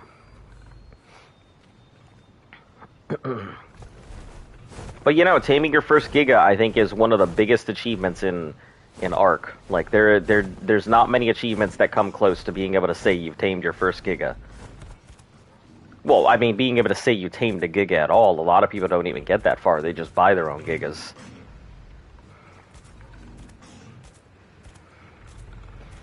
Nothing wrong with buying it, but there's a certain sense of achievement that comes with saying this Giga is mine and I got it myself.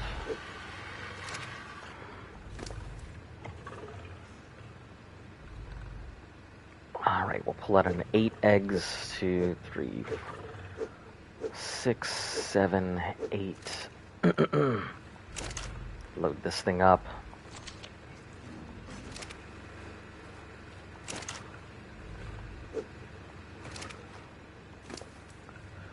Okay, 1, 2, 3, 4, 5, 6, 7, 8. 9. Then grab these and put the rest in.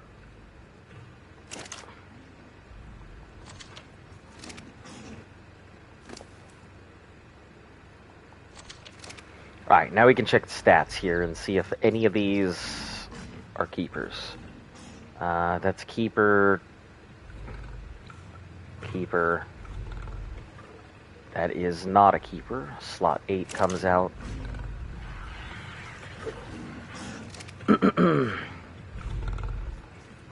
Slot 9 is not a keeper. That comes out. Slot 10 is fine.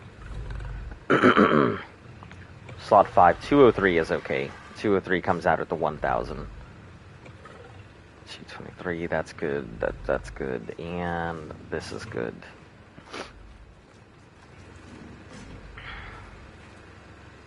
Alright, 223. 223. 175, that does not fly. What slot is that? Slot 3.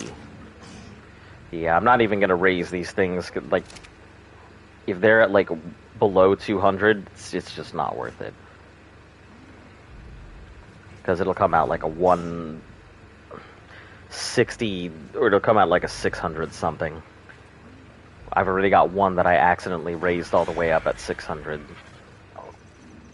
Let's see, keep. 175.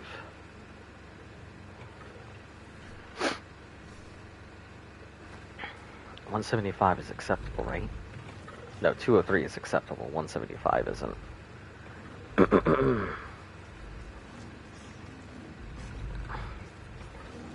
Okay, so slot 9.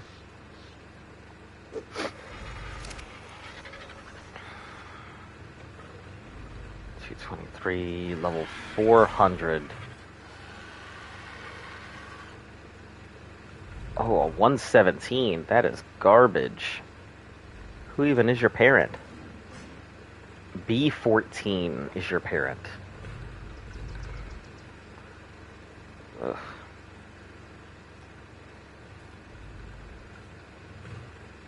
Yeah, it's slot 6. Okay.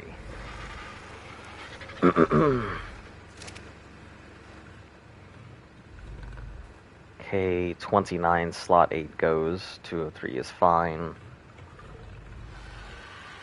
203 is okay. 203. 117, that's not good. So slot 4 and slot 8. A lot more rejects this time around. Looks like 7 rejected eggs this time.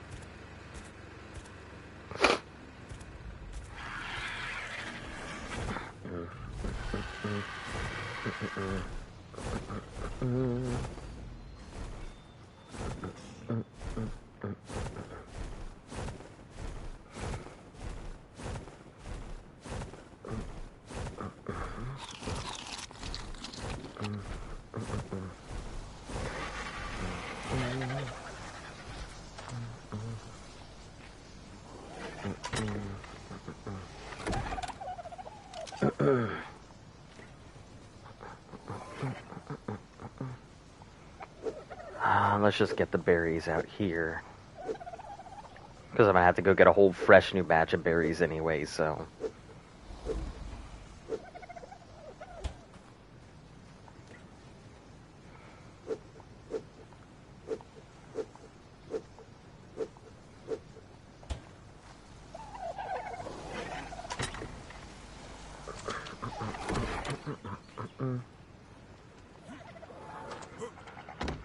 Alright, let's check our lemons. Okay,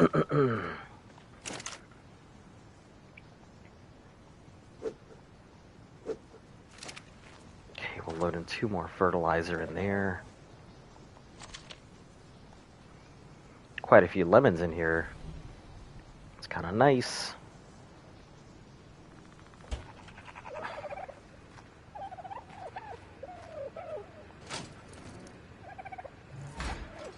Okay, probably need 1 for fiber here. Fiber, metal ingots, and hide is what we need for Giga Saddles. We won't be making Prim Giga Saddles, so no point in even touching those.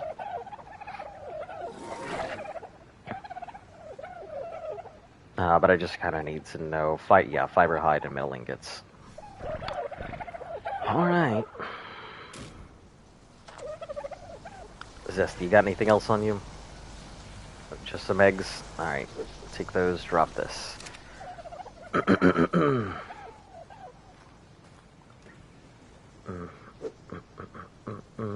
Maybe I should make a recipe that features Giga eggs as the thing.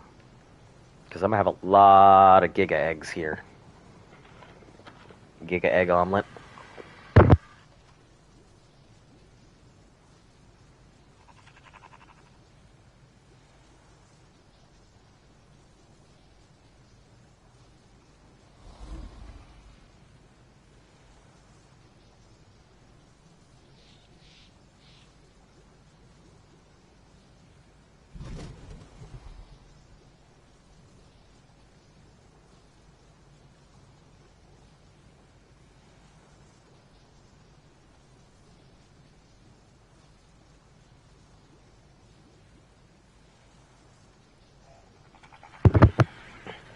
Alright guys, I'm going to chill here for a second while I look through some recipes.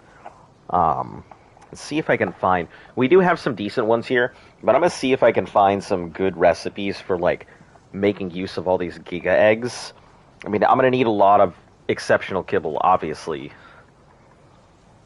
But during the event, I might be able to just completely circumvent a lot of those kibble needs. We'll see.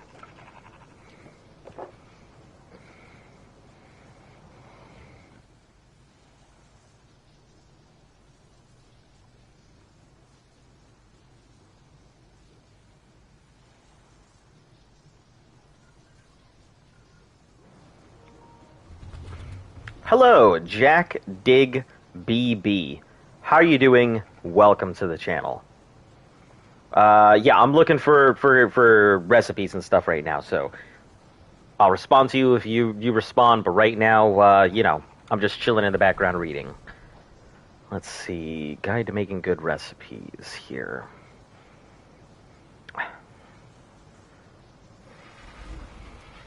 So what brings you to my channel? Did you come here because of a recommendation? A random video you just happened to click on? Something that popped up after you were done watching somebody you care about?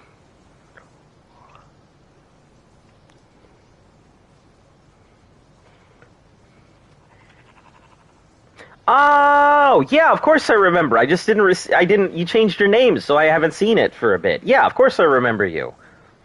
You got a unique name, so yeah, I remember.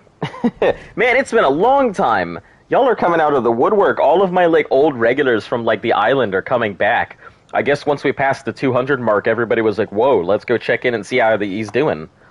How have you been?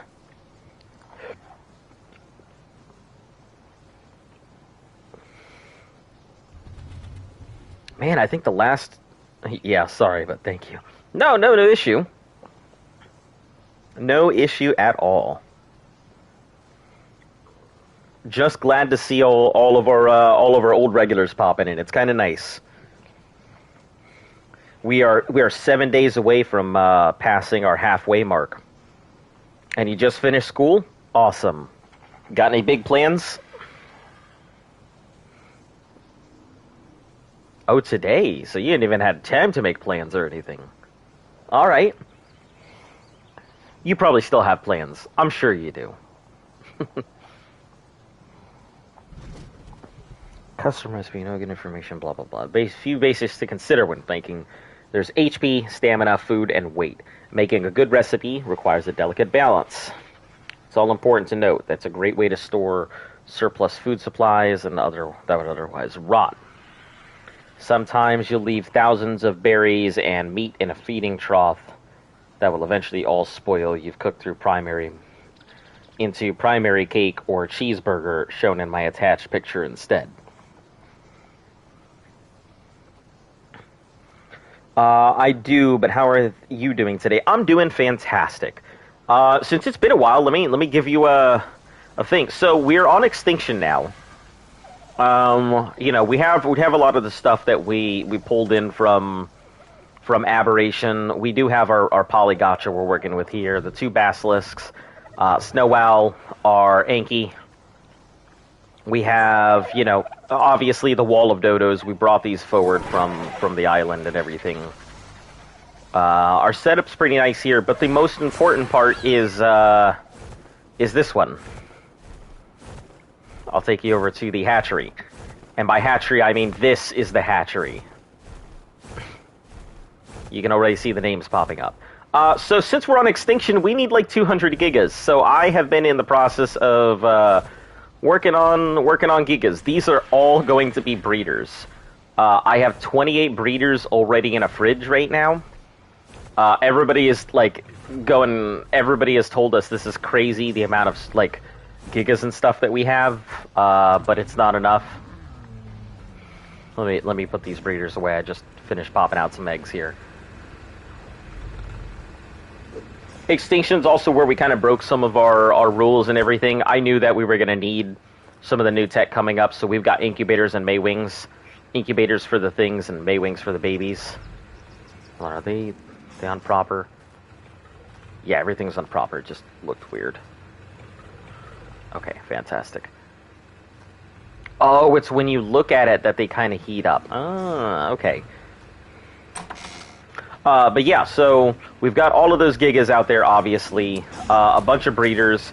And then all of these are baby gigas that have to get raised. This, all of these, and the newly dubbed fridge here.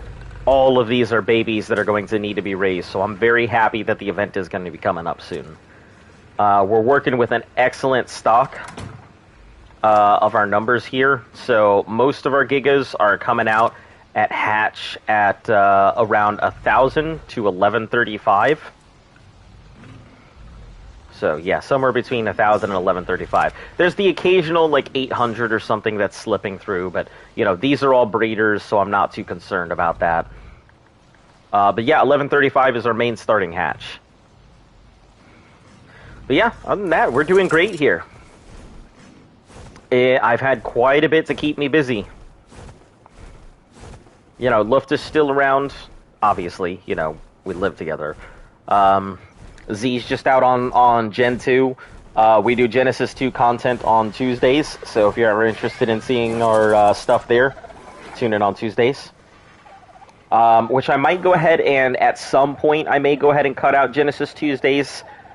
I think I might go ahead and cut it out after we do the whole, what's it called? Oh, did I crack these? Yeah, I already cracked these. After the Summer Bash pops out, I think I might cut out the Gen 2 thing. Do that on my own time to go ahead and help out Z and then the tribe and everything, but... Yeah, past that, just been busy. Always busy. Okay, let's pull this and this. Well, no, we'll leave this in here until we need it. I should probably make a preservation bin, because we got to start working on getting our prime meats ready for the event.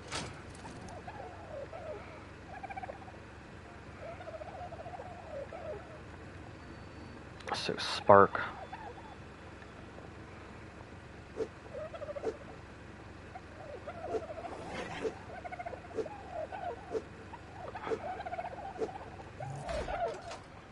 Ah, but good old preservation bin. What do you cost to make? I have forgotten.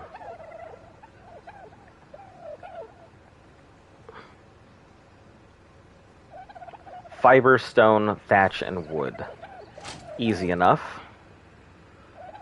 Fiber... Oh, I'm pretty sure I threw out all my thatch and wood.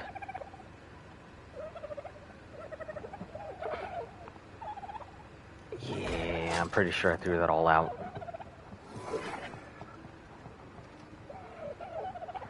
Nope, there's some thatch. Stone and wood. I guess wood's not too hard to get. And stone shouldn't be too bad to get either.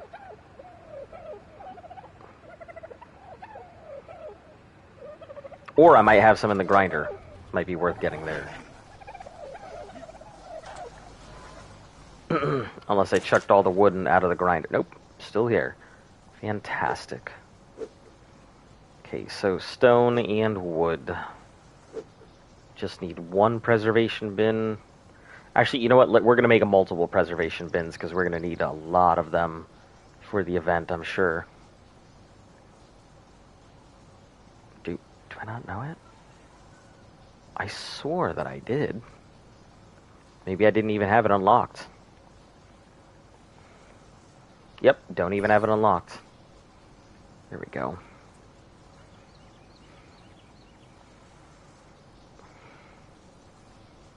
Alright, preservation bin, where are you at here? Everybody.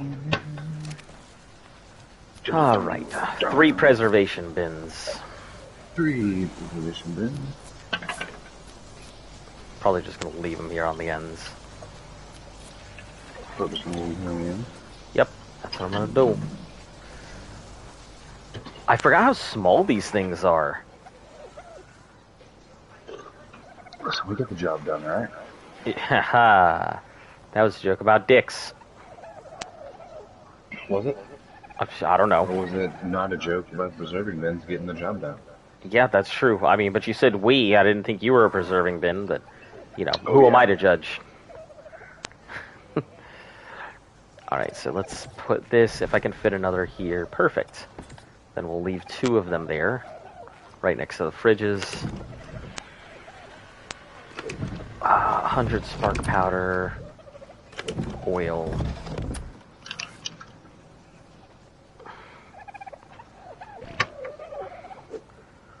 Two, 3, 4, 5, 6, 7, 8, 9, and 10.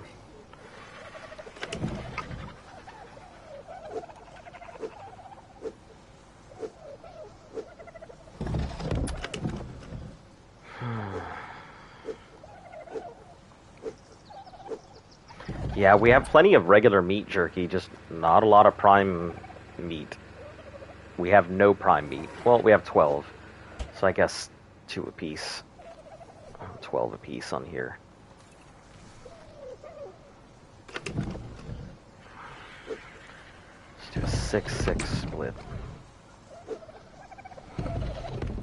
I didn't even think about doing, like, prime meat runs.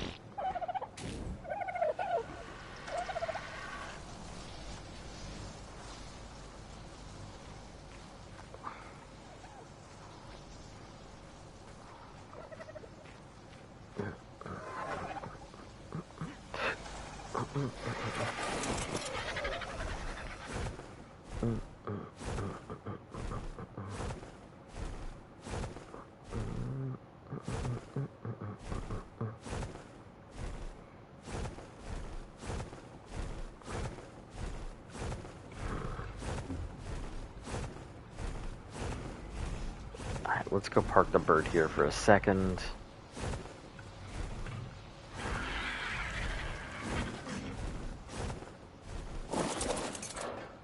Alright. Let's see, Coney's Guide to Making. With my level 80 crafter with all levels into crafting, I typically follow these guidelines.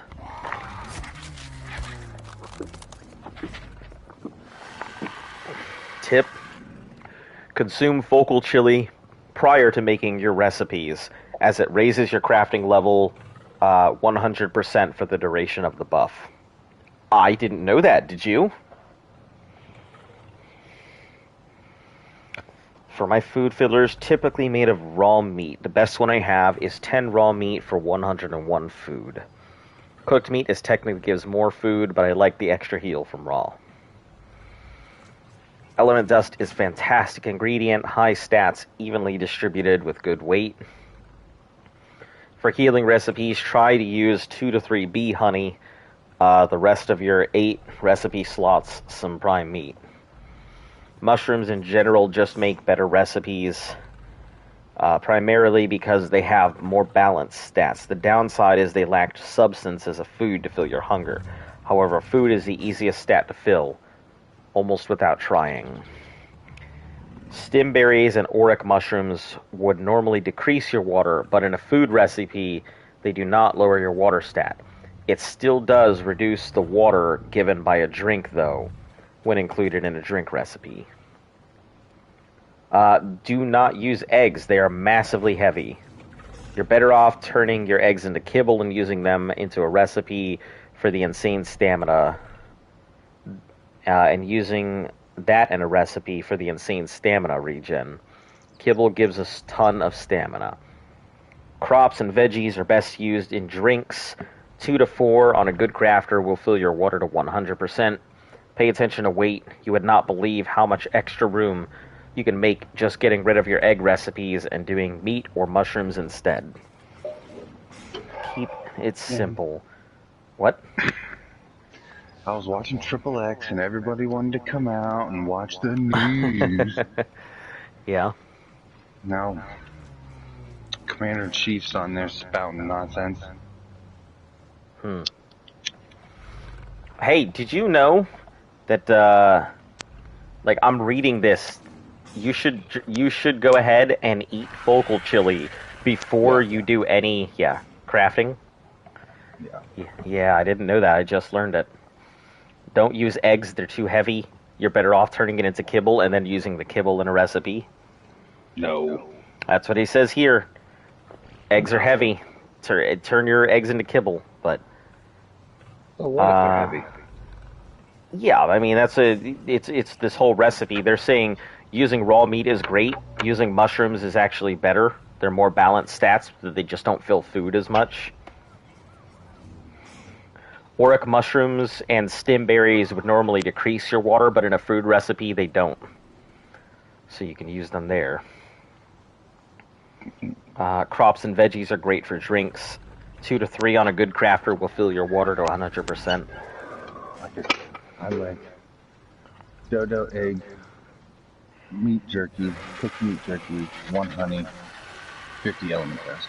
Yeah, that's a pretty good recipe. It follows most of the rules that this guy's set out. Recipes don't really become worth it until you're at 500 to 550 crafting skill. That's a turning point when you start to reap benefits instead of taking losses. I've included some great examples. The cheeseburger, 10 raw meat. Okay, I mean 100 food, same as you would expect. 74 healing. The Stamburger. Rhymes of hamburger. Three auric mushrooms and 6 raw meat. 69 food, 105 stamina, 47 healing. Primary cake, 15 azul, 15 tinto, 15 amar. I mean, 0.01 weight, that's not bad at all. To fill your food 100%. That's pretty damn good. Mushroom cakes, agravic mushrooms, 15 mushrooms. Let's see. 100 water, 8 aqua mushrooms, and 1 water.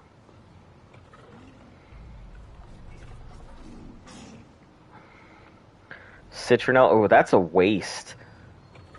I cannot see using 3 citronelle just to go ahead and make some lemonade. Tech cakes, it's nothing but element dust. 7 element dust. 48 food, 48 stamina, 48 health.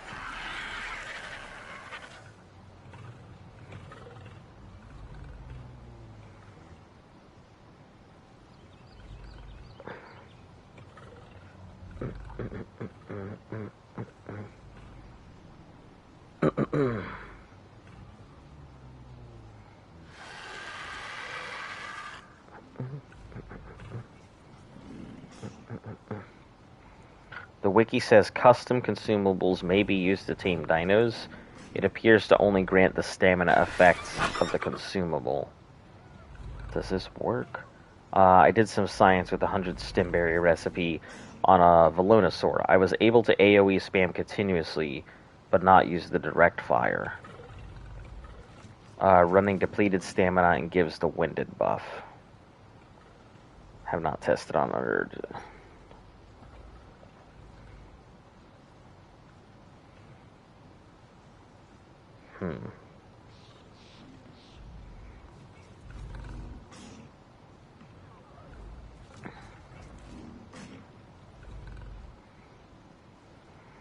Use stamina cakes on a PT. You can, for Wyvern Trench, you can do extra barrel rolls. Time depending on how long you stay down. The best recipe is done on a 105 crafter. 10 raw meat, 1 mushroom. Cheap, heals a lot, gives stamina. Add a single mushroom to skyrocket your stamina gain. Anything past 75 food will just get redundant, so the extra stamina is great.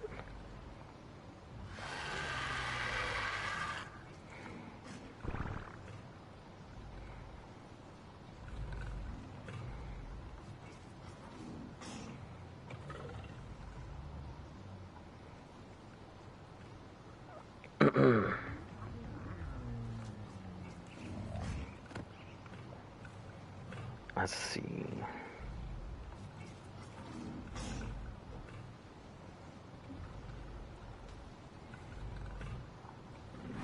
Okay, yeah, so there's nothing new or exciting or anything else. It's all pretty much the basic stuff. Everything you've already taught us with, element dust, use your honey, good crafter, stuff like that. Pretty common knowledge crafting stuff.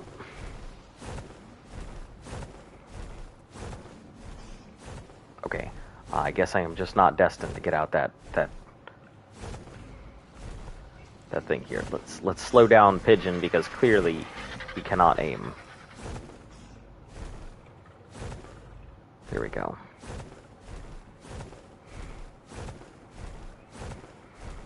All right, let's head back upstairs here.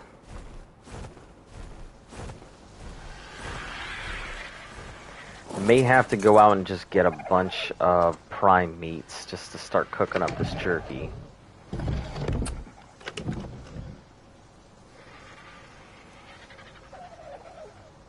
3 hours, that'll all be done. Yeah, I guess we'll go get some prime meat.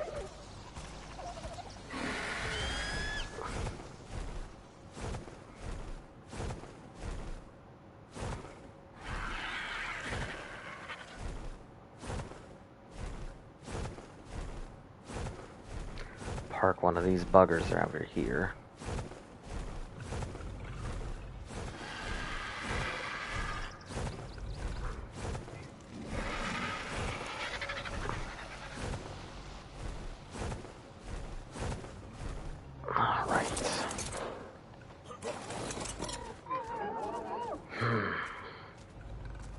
Man, this is crazy, like, how much lag there is by all these gigas.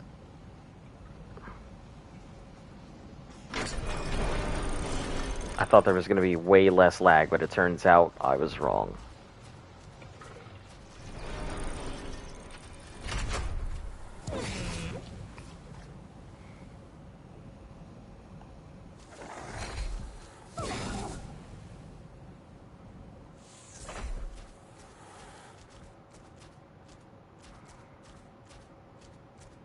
Oh, hey, just crawl over. I don't need to even worry about that. Perfect.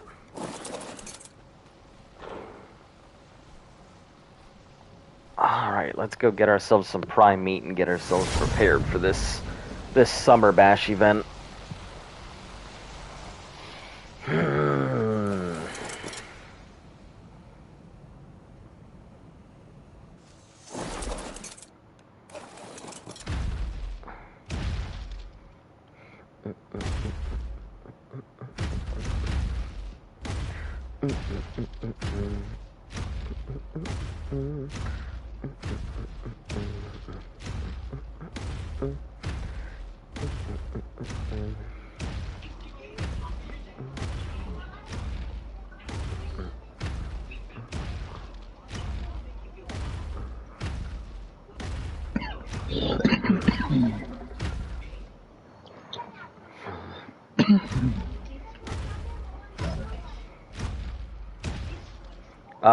Why do you hunt with a lower level giga? What do you mean? Like this one? I mean, it doesn't really, the giga really doesn't matter so much. I mean, it's not about the level, it's the stats. I mean, this thing may only be level 322, but I mean, its melee is 2022. So, yeah, level does not matter to me. It's statistics that do. You know, not all level 450 gigas are great. Well, a lot of 450 gigas can be great if you're talking like they're popping out like with something crazy, but I mean, because I do get level 400 gigas that are popping out with like 1135 stats, but I also have like level 270 somethings that are doing the same stats. I mean, in all actuality, anything over like 500 melee is kind of like pointless for meat runs, and a lot of our fighters are really just meat runners right now until we, you know, start throwing them into boss fights, that is.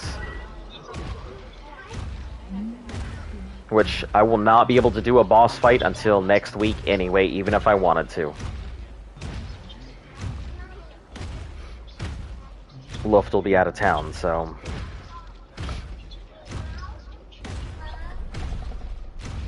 I'm only coming into the cave to get some prime meat. Which, now that I said prime meat, all the dinos have run.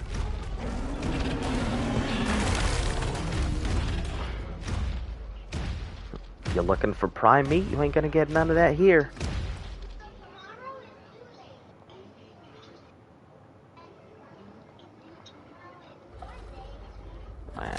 We'll grab the prime meats out when we're good to go.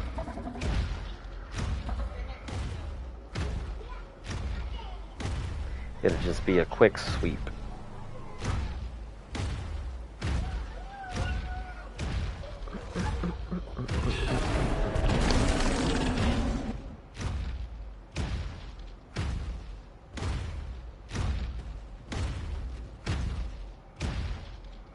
What you doing, Rex?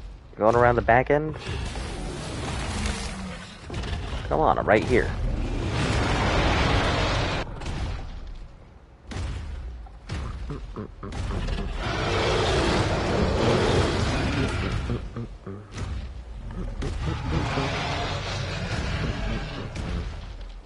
Okay, I see you're stuck in the wall.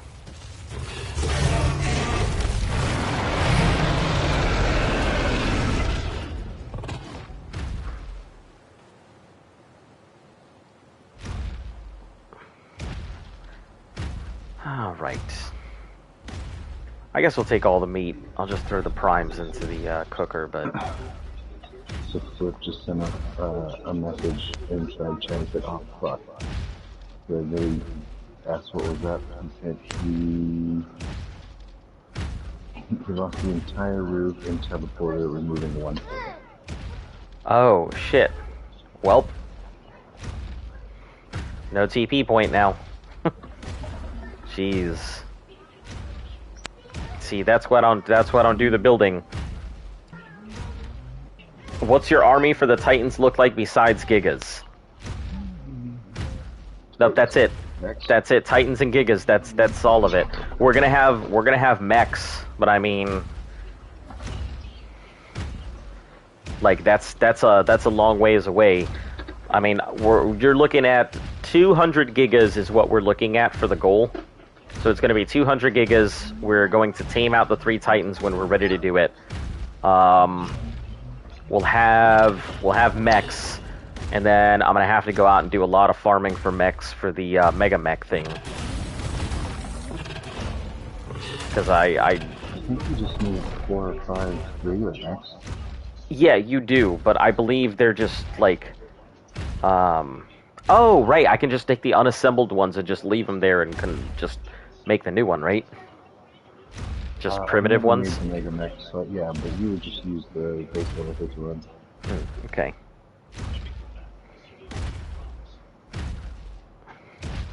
But yeah, so that'll be that. Titans and Gigas, that's all we're doing. The Titans are going to be doing the majority of the work. The Gigas are really just there for padding. So that way all the aggro of the Titan doesn't go on the other Titans. But yeah, pretty much just padding.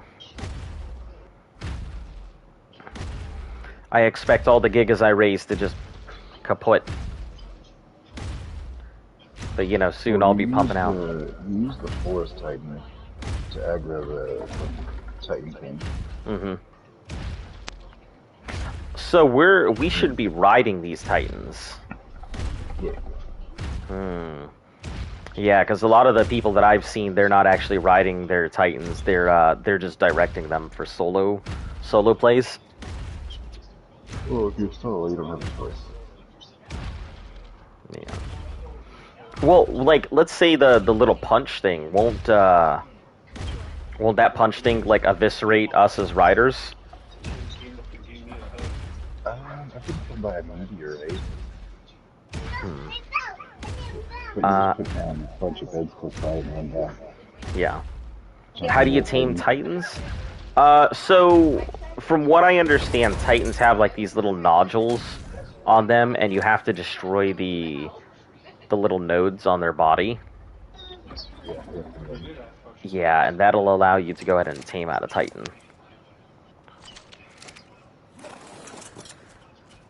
Alright. I'm gonna take this back. I wonder.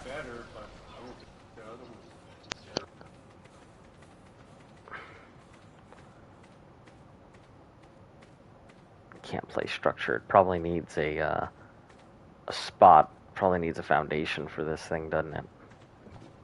Yeah. Because I would have put a preservation bin right out front of the tech cave. Or out front of the Titan cave.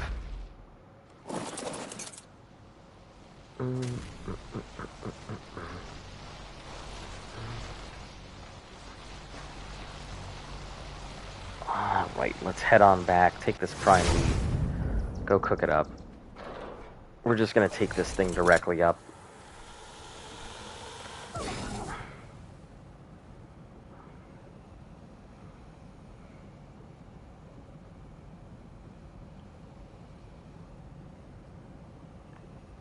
A lot easier than some of the alternatives.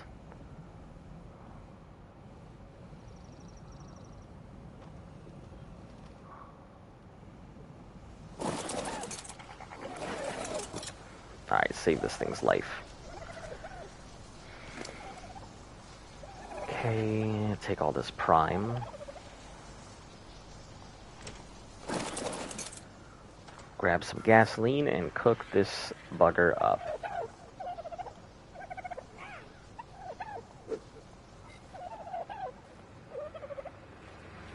Yeah, we haven't tamed Titans. We won't be taming them for a bit. What we're intending to do is kill off the Titans first for their heads, and then after we do that, so we'll do 3 sweeps. So we'll take on the Forest, Ice, and Desert Titan all in one day. We'll do that for 3 days, and then after that, you know, it's back to Giga raising. And then, when we're ready to fight the Alpha Titan, then we'll go ahead and split it up.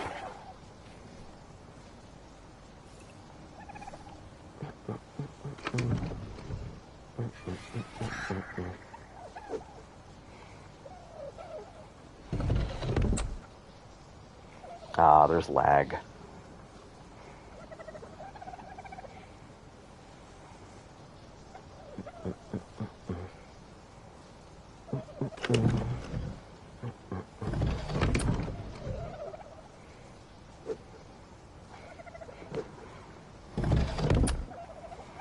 Yeah, I figure that's going to be a very long road. We have a long time before we do any of that.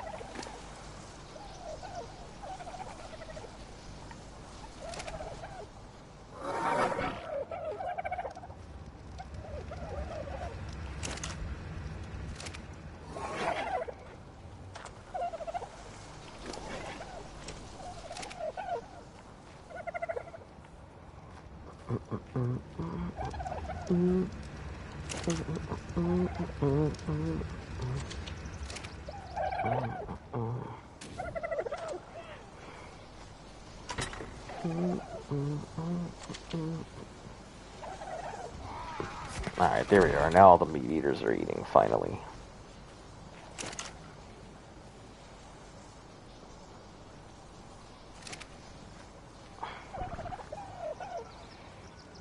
I didn't have any eggs in these, did I? I don't think so. Just make sure. I'm pretty sure it was only those 2 that had eggs.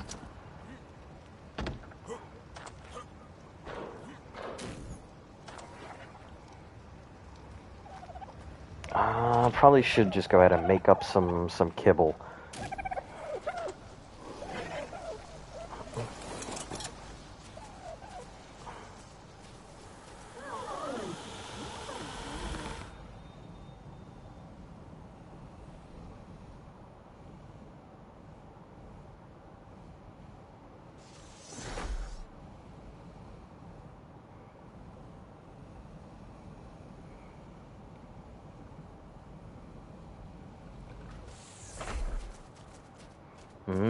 I see.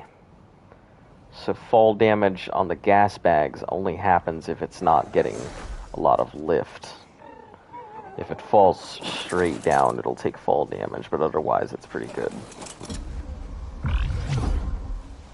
Yep, still no harvesting with these things, so...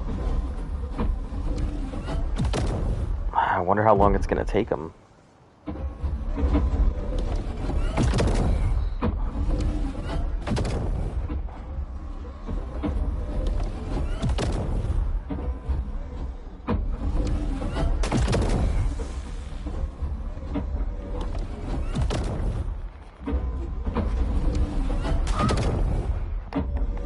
jeez, monkey, get out of here. No one is interested in you.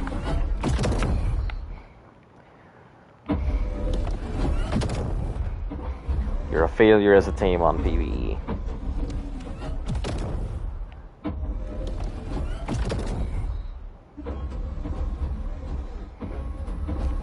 Ooh, that's not something I want to stomp. I do like all those bushes, but do not want the aggro.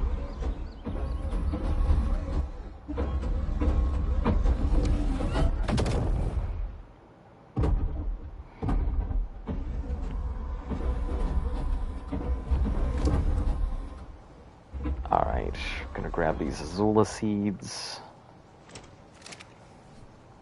These Azula berries. Grab these Tintos.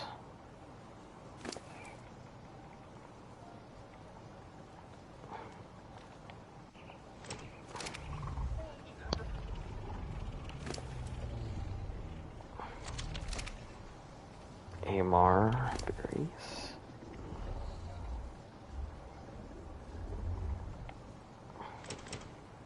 Well, shit, I guess I got all of them, so...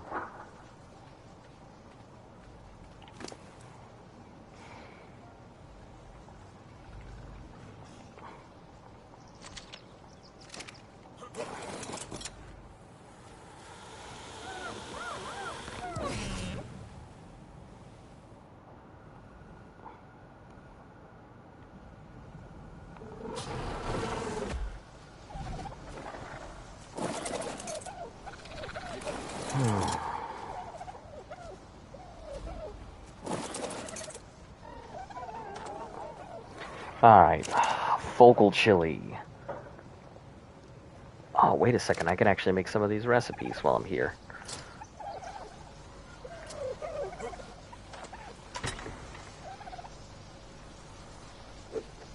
One, 2, 3, 4.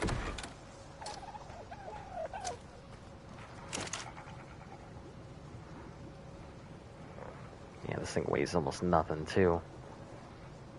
That's so much excess food. 1,341 food. A whole bunch of stamina. It's crazy.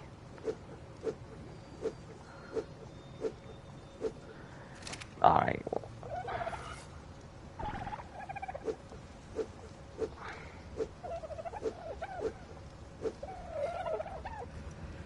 Put some raw meat in here. Just in case we need it.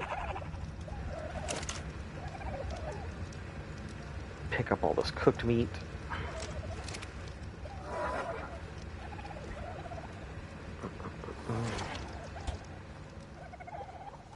Alright, focal chili time.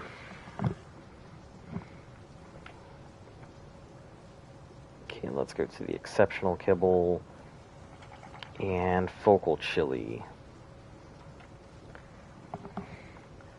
Okay, let's fill this thing up with... Let's grab a bunch of Azula berries.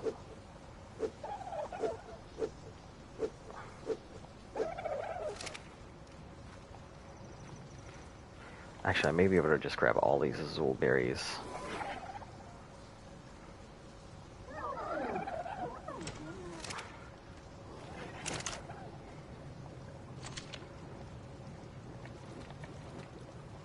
Don't need the seeds. First thing I'm buying when I get paid is Gen 2. It's pretty good. It has some interesting stuff to it, that's for sure. The egg incubators, the Maywings, the Striders, all of them are extremely good. I don't know if I'd say it's like worth $30 good, but if you are spending a lot of time playing the game, definitely worth it. If you're just like casually playing the game, I mean, it can be worth it. It just depends on what you're after. Breeders, absolutely. I would say breeders definitely want to pick up the expansion. Okay, Tinto. Yeah, sorry I didn't see your stuff immediately. I'm looking at recipes right now.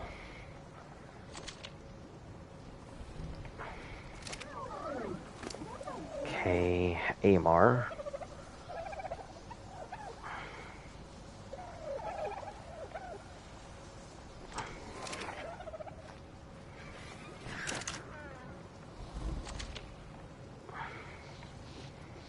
Okay, and then mayo berries.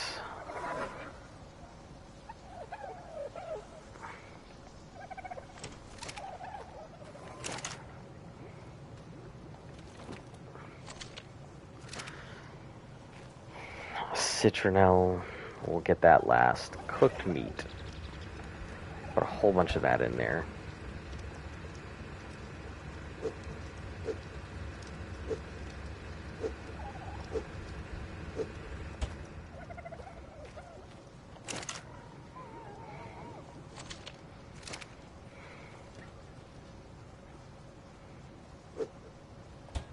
Grab 100 stack at a time because I don't want to waste anything.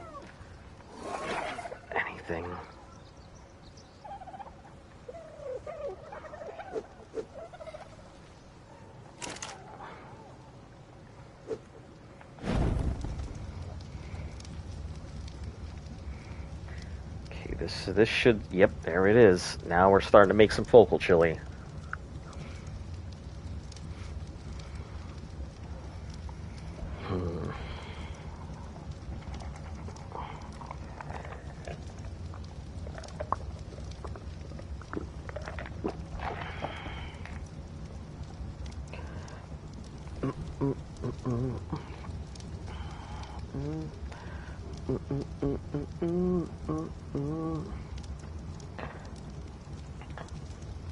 Of course I missed you, Hurley. I missed you so much you had me speechless. I couldn't even talk for like half a moment because I was so busy trying to recover from like the shock of seeing you back. How you doing, Hurley?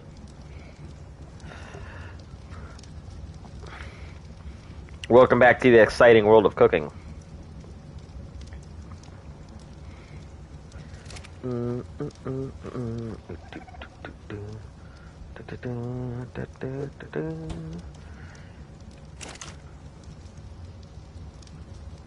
Yeah, of course I did. What? Can you not hear me? Hello? I'm back. Just got out of the pool. Welcome back, Classic Joe.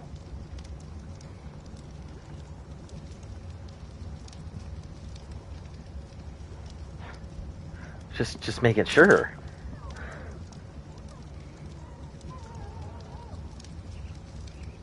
Ah, 75. Okay, that works.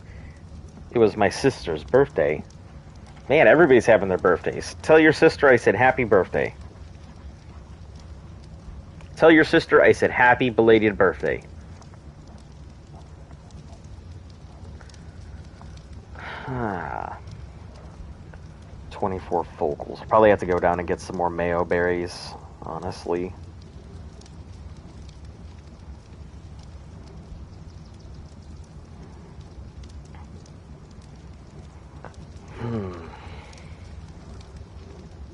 Yeah, I need to make up some exceptional. I thought about it and I was going to say, you know, fuck it, but no, I actually need a bunch of mayo of kibble. So when these dinos come through, instead of just scrambling to go get the other stuff that I need, I could just grab what I need and put it there.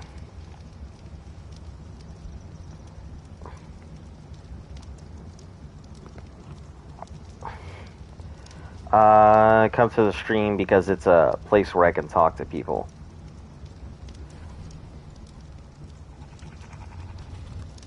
Yeah, that's what you said, Hurley. Hold on.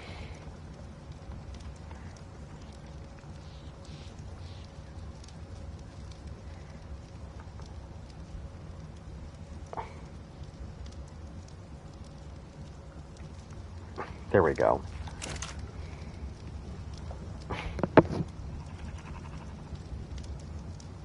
Oh shit, citronelle. Yep. Sitting over here staring. Forgetting what I'm supposed to be doing. And while that's cooking up, let me go ahead and grab some fertilizer.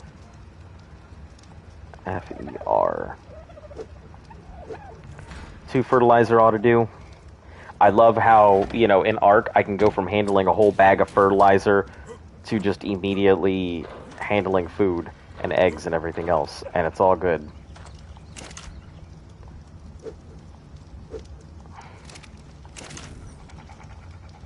I'll leave that in there, so.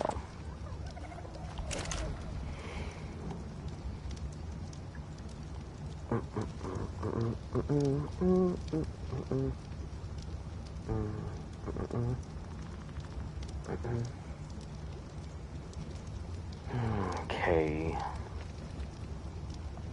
How are you typing in chat? I mean, I have my computer up in front of me. That's how I see most of your guys' messages. Is when my computer's right in front of me. Also, since you can now hear me, tell your sister I said happy belated birthday. While you play the game, I mean, I wouldn't call what I'm doing right now playing the game. I would call what I'm doing, staring at food while it makes itself. So I have plenty of opportunity. My computer's in front of me while I'm doing this, or my laptop is.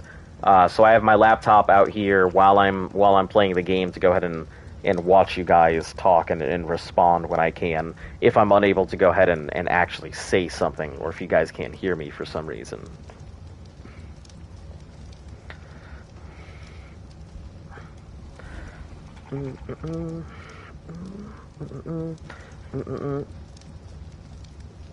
Ah, you're moving on Saturday. Okay. Moving on to better pastures.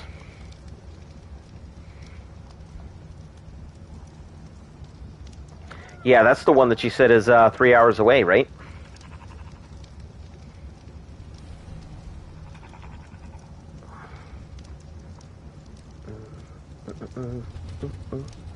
Won't be able to watch the stream for a while. I understand. I don't press people to go ahead and watch the stream. It's great when people do. If they share the stream with their friends and everything else, it only helps the channel grow. Yeah, it only helps the channel grow. But at the end of the day, life takes priority over all of that, so I'll never be upset for somebody for not being able to attend.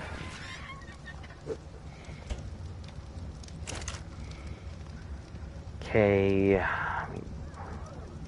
Grab all of these, put this away. The focal chili I know I'm gonna need. But I gotta figure out what what's the rest of the recipe call for. The mayo berries, which there's not enough of it. Rare flowers.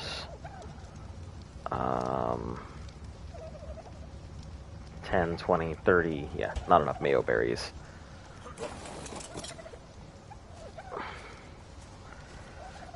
I think we have enough rare flowers, but...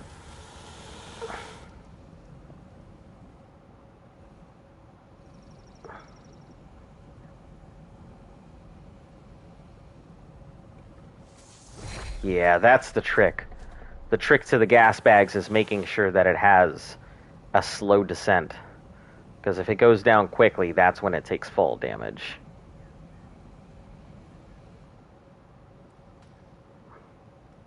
If it goes down slow, it's fine.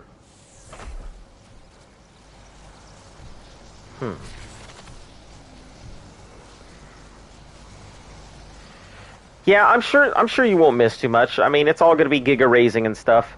The gigas are going to take about 2 days, 2.5 more days, 3 days total, to go ahead and come up with everything. So don't worry, it's all going to be nothing but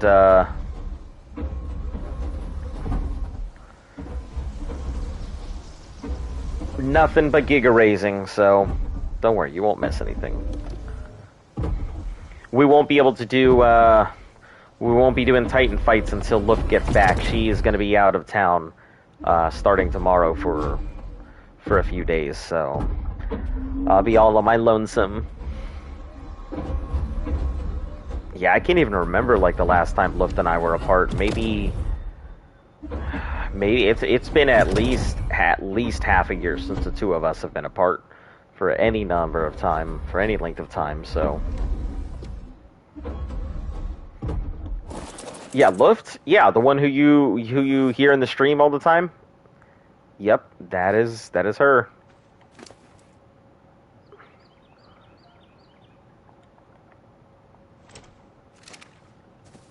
I really just need these Mayho berries. I don't really need anything else.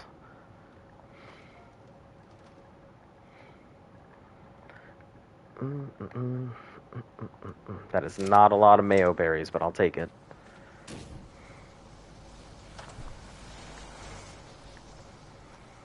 Yep. I know you don't get to see Luftkuss on stream as much as you used to, but yep, she's part of the tribe.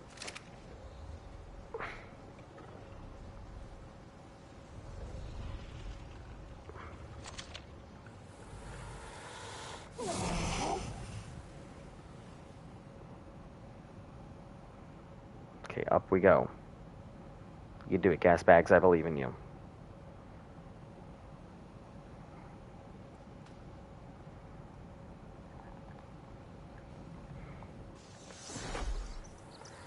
Okay, I guess not. I guess not what? No, this gas bags was going up, and then it stopped going up, and I'm like, oh, okay. I guess not. Also, gas bags don't take full damage if you just descend slowly. Yeah. Like everybody's always like, "Oh, you just gotta jump off the gas bags." I'm like, you could just not try and rocket into the stratosphere. Yeah, don't expend all your air. Can I tell you a joke that'll make you laugh? I mean, you can tell me a joke. Women's rights. We believe very firmly in women's rights on this channel. Would have been funny if Luft was here. Yeah, it would have been She'd funnier. have something to say. She would have, definitely.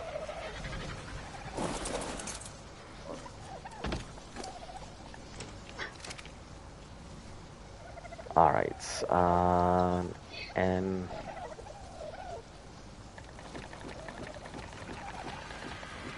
What do you call a blind German?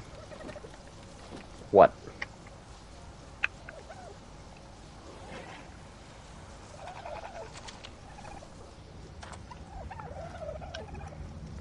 A not C. Huh. I get it. Yeah, it's a good one.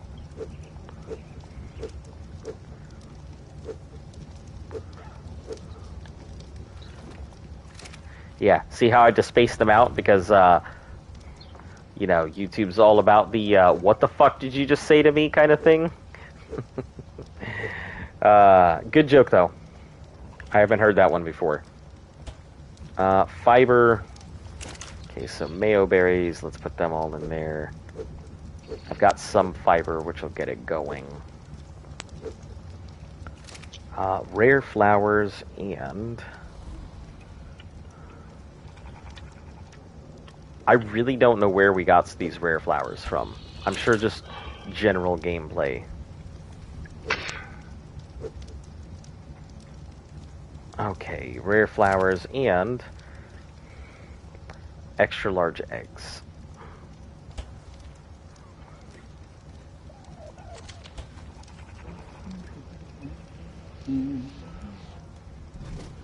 So we're going to grab all of these fertilized Giga eggs and we're going to chuck them into the cooker.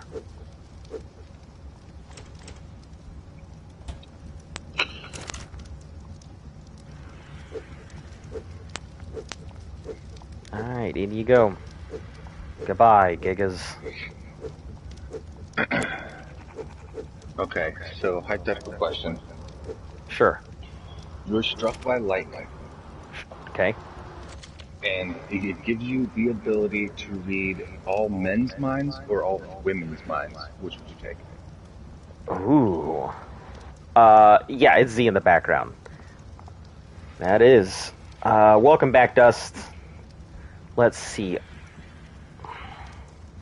All men's minds or all women's minds?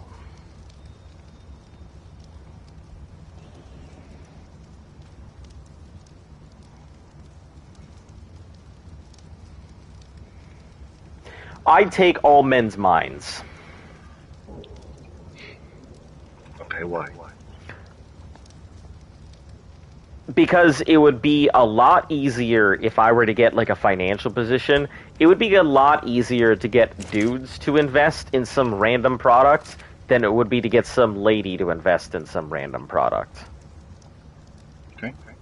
I feel like the camaraderie I could build with a dude just wouldn't even be close to matched by some lady. So, I mean, you know, you could be able, if you were to read ladies' minds, you could pretty much, you know exactly what they were thinking and everything else. But no, I just feel like it would be a better option.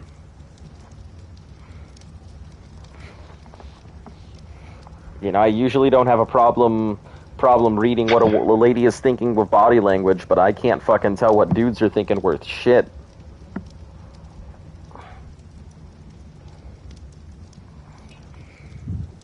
How many black pearls do I have? A lot, I think. Enough to pretty much make anything that we need. Was the joke funny? Yeah, of course the joke was funny. I mean, he thought it was funny too.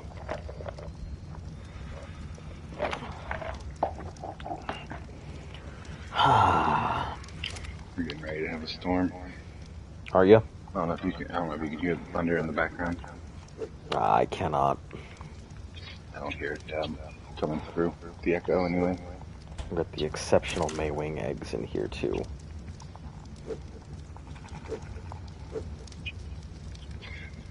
Man, I was flying around looking for a Yeti. Well, I've been flying around looking for Yetis. I came across these people's base. They had to have had 40 Maywings out there, OV record boosted. Yep. And I just went through and took all the eggs. Was it a French guy's base? Because they definitely have an army of Maywings. Maybe. Yeah, they got a lot of Maywings. Oh, what am I missing? Fiber, that's what I'm missing. Go grab some more of that.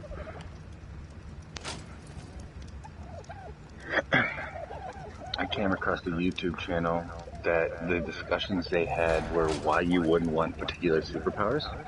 Yeah. And apparently, like, I think, like, teleportation would be awesome. But Yeah, but they broke it down and said you would have to be very smart. And it would suck. Like, because the Earth's is rotating how fast? Thousands of miles per hour? Yep, I think if you're in terminal, it's like 35,000 miles an hour or something.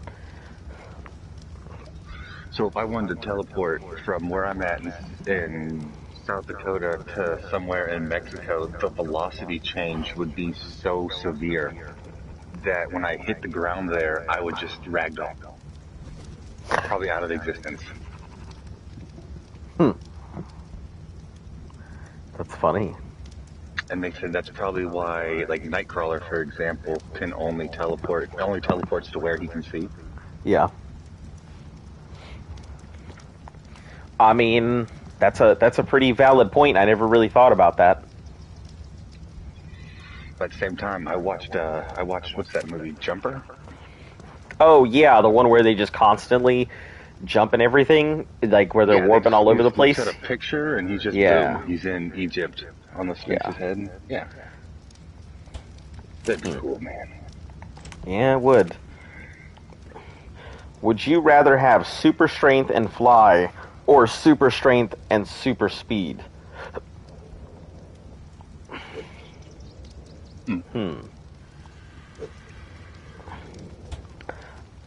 What kind of super speed? Yeah, are we talking like the Flash?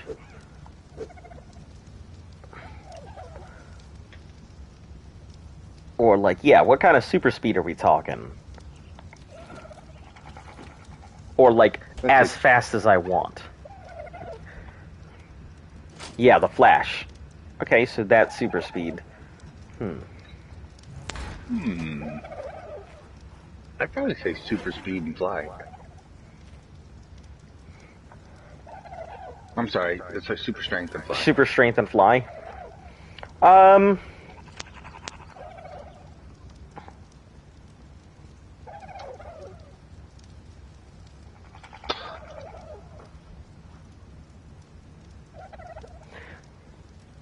I'd say super strength and speed. I feel like I could get a lot more done. Flying would be awesome because I can get places. But, you know, with enough super speed, I could just run across an ocean. Or, you know, pretty much go anywhere I want. The only problem with super speed is that the faster you go, the faster time goes around you. So a lot of people don't like realize this when you're talking like physics and stuff. Gravity can dilate time, but also the speed of light dilates time as well. So like let's say 150, let's say you're traveling 150 like light years, right? You travel 150 light years, you come back to Earth within that time and everything. Hey, Skyline, how you doing? We're having a discussion about super strength and speed of light and stuff like that, time dilation. So you go ahead and you come back at 150 years light speed. 100,000 years have already passed because time dilation happens the faster you move. So super speed comes with its own set of drawbacks. That if you go too fast, too often, you're gonna fucking miss everything.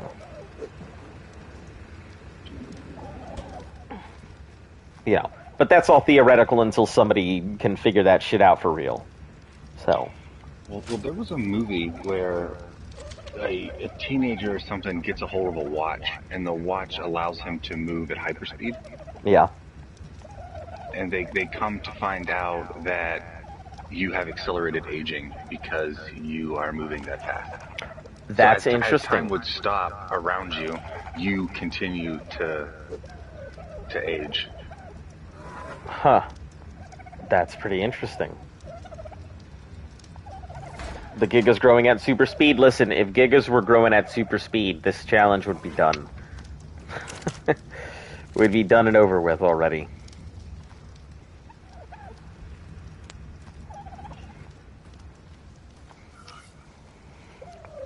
But now, we're just, you know, which would you rather have? Super strength and fly, or super strength and super speed? You know, and I think the super strength and speed would be better for me personally. That's like, you ever played Mass Effect Z? Yeah.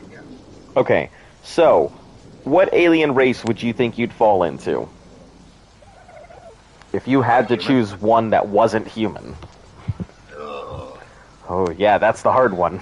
I don't remember the name of the race, but what is the real broody military one? Krogan. Krogans? Yeah. Super strength and fly, super strength and speed. Yeah, it seems like there's a big divide. My right hand agrees. Super strength and speed. It's a good one. You perv. Don't break your dick. Yeah, don't break somebody's butt. I don't know. Yeah, I don't know what you are. Yeah, I mean, yeah, you would be the, you know, you'd get called the fist and piston. Ooh, that'd be their superhero name. That'd be their superhero name, the fist and piston. But yeah, so I thought about it, and as much as I hate to say it, I would probably have been a Solarian, and not because I want to, but just because, like, it just suits my personality. Think fast. Are Solarians like snaky ones? Like they're the ones that have the two little prongs on the top of their heads that only live like 30 years. Fucking, it bothers me. I can't even imagine only living like 30 years. I hate remakes, but you're making me want to go play Mass Effect. It is, oh my god, the Legendary Edition is everything that I remember that I loved about Mass Effect. I'm playing it in my limited spare time. Like, it really is everything I miss about games nowadays. What's my favorite dino in Ark? I'd still have to say the Beelzebufo. After all this time, I'd still say the Beelzebufo. Although I do want a Feryx. I think if I do finally get myself a Feryx and try it out, I think it might become my new favorite dino. Mainly because it's like a pocket Hulk. Correct. Yeah, I mean, it's sure it doesn't have the utility of the Beelzebufo, but, you know, being able to, oh god, I'm in trouble. protect me. And then suddenly, instead of it riding you, you're riding it. Yeah.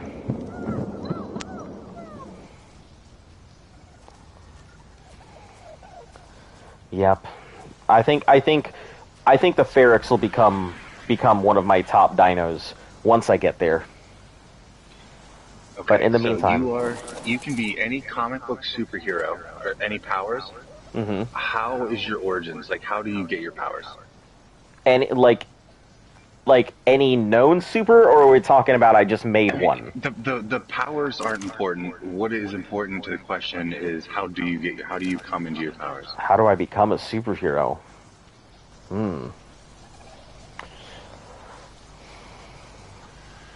Tamed a Tuso at level 360. Gave it 140k health. Pretty powerful Tuso. Let's see. If I had an origin story.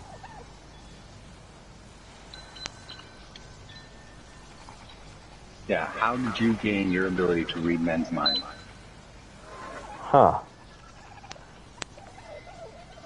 Alright, I've got two ideas here. Also, they're asking what your favorite dino is. Ooh. Probably Moschops. Moschop. Man, this is funny. We have such like normal favorite dinos. I think they're so useful. Yeah, they are super useful. That's why I like the Beezle Bufo, not because it's strong or anything, but because it's useful.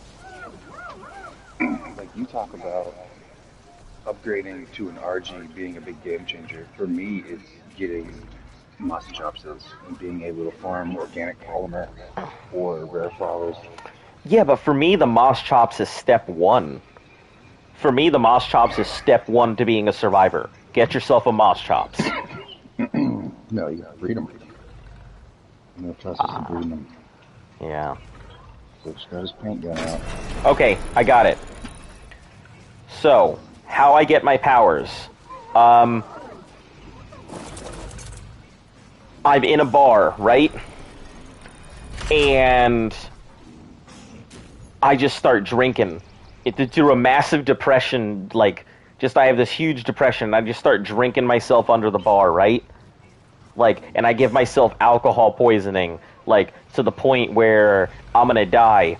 And on the way to the hospital, you know, the alcohol eventually, like, takes my life. But then, you know, the fucking, some let's say Diogenes, I think it is? Yeah, the Greek god of wine is so impressed with my hangover that he descends down and he shares a glass of wine with me, and he's like, you know what? I'm gonna give you the ability, because you showed such manlyhood and you died in a way that I found pleasing.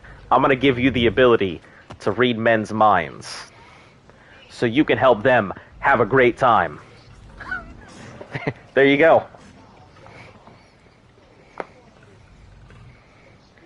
The admin is a bad guy and he took my Tuso. That doesn't sound like a very good admin.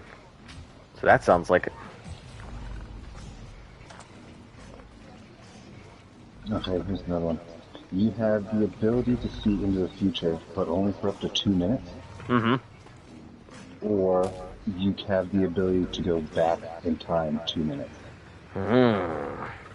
Go forward or go backwards? Interesting. No, you're seeing into the future. Seeing into the future or seeing... Yeah. No, or you're going seeing back. into the future 2 minutes, up to 2 minutes, or being able to physically go back in time 2 minutes.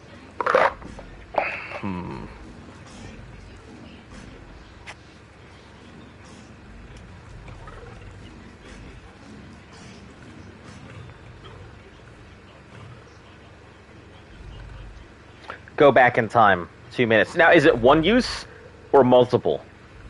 No, it's multiple. Okay, Looks go back like- in time 2 minutes. Yep. The things that I could go ahead and get done by going back in 2 minutes are worth not being able to tell the future. What? Hold on, my map Yep, is yep. summoning me.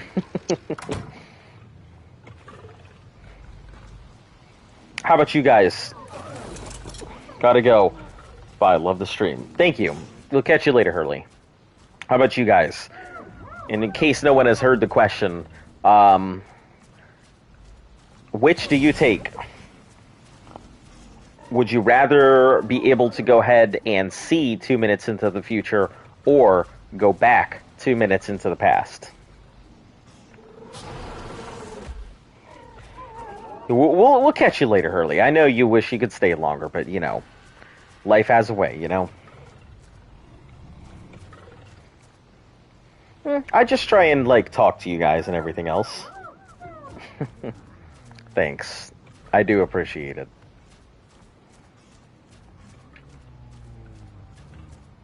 Two minutes is not enough?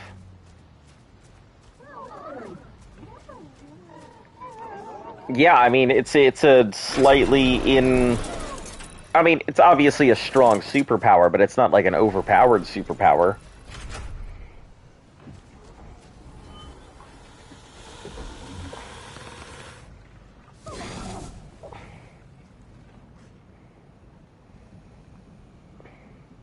But 2 minutes is definitely enough time to... I feel like 2 minutes would be enough time to solve problems.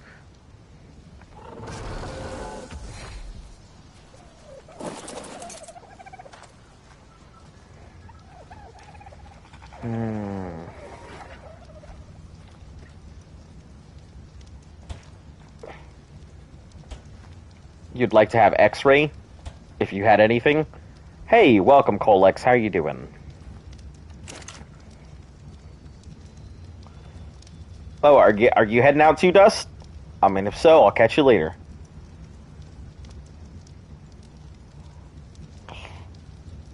I don't know. I don't think X-ray vision would be that great. You know, number one, sure, you could see through things, but you know, you could see through people, but it'd just be all skeletons everywhere. Plus, you know, the question really begs, like, if you have X-ray vision, are you getting X-rays whenever you use the X-ray vision? Like, are you emitting X-rays whenever you do it? Because, I mean, if so, either way, like, if you're emitting X-rays when you do it, you're going to be giving people cancer. And if you're just making X-rays when you do it, you're going to give yourself cancer. I feel like that's kind of a double-edged sword there.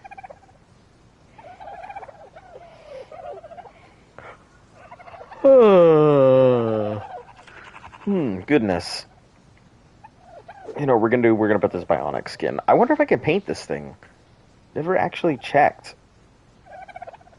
I don't think I have any paint. Or any dye. Let's see. Nope, she's still in the tub.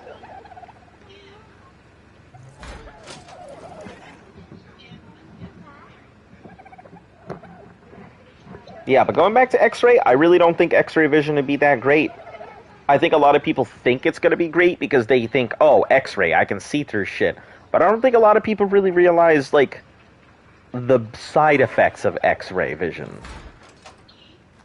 What are the side effects of X-ray vision? I mean, so, whenever you go to get X-rays, right? They give you that giant lead thing because they don't want you to go ahead and, like, get hit with a whole bunch of X-rays because X-rays are cancerous, right? So anytime you use X-ray vision, one of two things is going to happen. A, you're going to give yourself a massive dose of X-rays, and you're going to end up with, like, some type of eye cancer. Or B, you use it on somebody else, and you're going to give them X-rays, and somebody else is going to end up with some big cancer. Plus, I mean, you're going to be seeing people's skeletons and shit all the time. You're not going to be, like, the only useful thing would be able to see inside.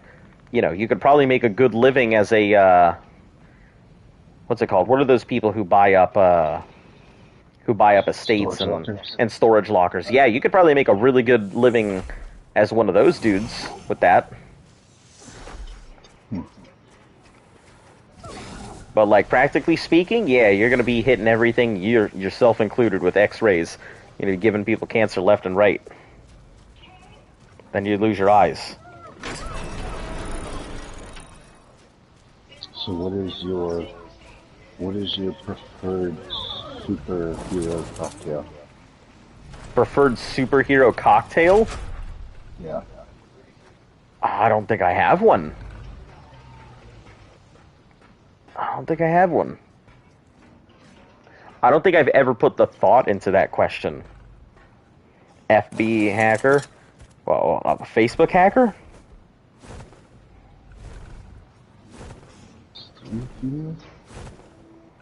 Yeah. What's yours? I don't think I've ever thought about this one. I definitely want Deadpool's ability to regenerate.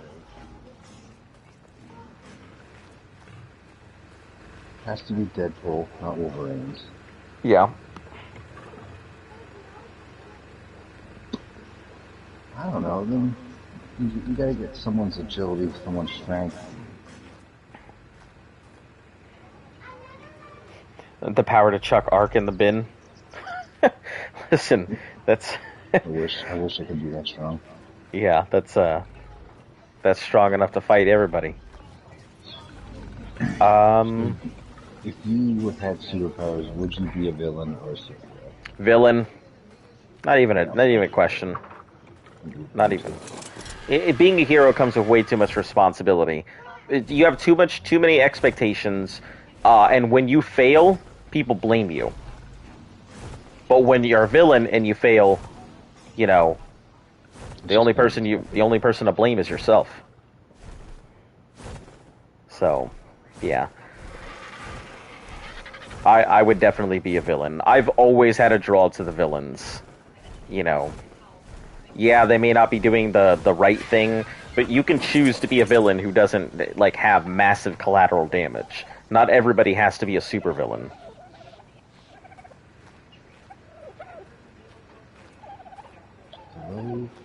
You guys are heroes, ex-military and all that. I suppose, you know, I guess, I mean, I have never been one of those, oh man, you know, I've never known what to say. When somebody thanks me for my service, I never know what the fuck to say. Just say thanks.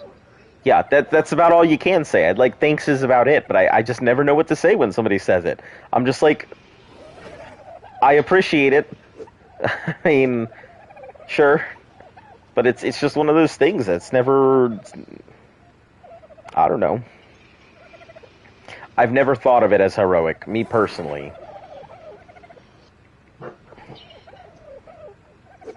Just something that that needed to get done, you know, because they give all the people the speeches when they're trying to get in, like, you could be a hero, you know, only X number of Americans go ahead and do this a year, you know, you could be one of those that, and I'm just like, all right,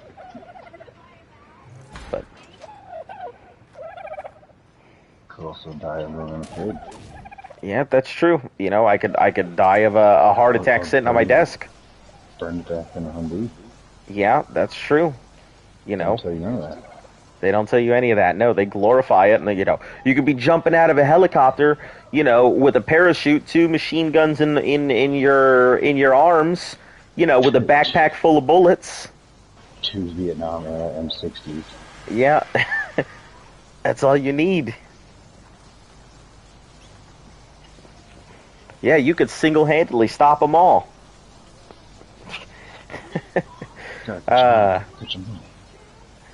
Yeah, there's a lot of stuff they don't tell you about the military. You know, everybody tends to glorify it. I don't really have anything bad to say about the military, me personally. I can tell you a bunch of bad things about it. Yeah, I mean, there are bad things about the military, but I don't have any bad things to say about it. It's a profession that if you don't know where you're going in life, it will give you plenty of time. That's all that's really always been my opinion. If you don't know where you're going in life, join the military, and you'll definitely know what the fuck you want to do afterwards. And it's not the military. You give 8 years to the government. Yeah. But I'm not here to go ahead and today's stream not sponsored by the U.S. government. You know. That's my thing. I have like one thing. Yeah. You have to be fit as well. You have to meet You a do certain now. standard. Yeah, you can't be a fat body and go in now. They won't take you. Yeah. Maybe nowadays it's a lot different, but, like, yeah, you used to be able to get away with some of that stuff, but now they want everybody, to be young bucks fit as a fiddle, chisels out of marble kind of thing. I mean, they're doing cutbacks and everything else, so they really want everybody that they're pulling in to be worth their weight. Yeah, but I mean, give it 2 years. I'm sure we'll be in some kind of conflict, and they'll be wanting people. Yeah. I failed my fitness test. I failed my first fitness test in basic training. Um, Got that second one though. I got a talking to over my fitness test because, on that last lap that they have you go ahead and run, I slowed down a little bit towards the end, and they were all screaming at me, like, "No, hurry up, speed up," and everything else. So they made me run an extra lap, which completely killed my time. So, That doesn't sound right. no, it doesn't sound right, but that's what the fuck happened.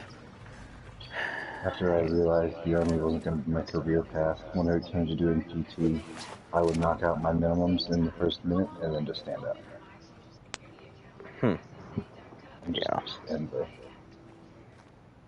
So I think it was 42 push-ups at my age bracket Yeah. to get them the minimum score, and I would just do 42 push-ups in 30 seconds. And then Man, go up and leave. I always hated some of those minimums, especially that damn run. Like, I hated that damn run every time, and me as a runner, I hated that run. It felt so fucking forced. It depends on your course, I think. Yeah. Like, I went to basic training at Fort Sill, Oklahoma, and there we ran around a series of blocks. Right. Not like on the ground, but actual streets. Yeah. Whereas when I did my PT test in Fort El Paso, Fort Bliss, El Paso, Texas, Yeah. their course was 1 mile straight into the fucking fog at 6 a.m. and then you turn around and run 1 mile back. Yeah, see, a straightaway wouldn't be too bad, but... Oh, that straightaway was the worst one. It felt like it just never ended. I don't know. Foggy, and you see a light, and you run to that light before you can turn around and go back. Man, I would take that bullshit over what we had to do. So, Hill Air Force Base is located 500 feet below high altitude.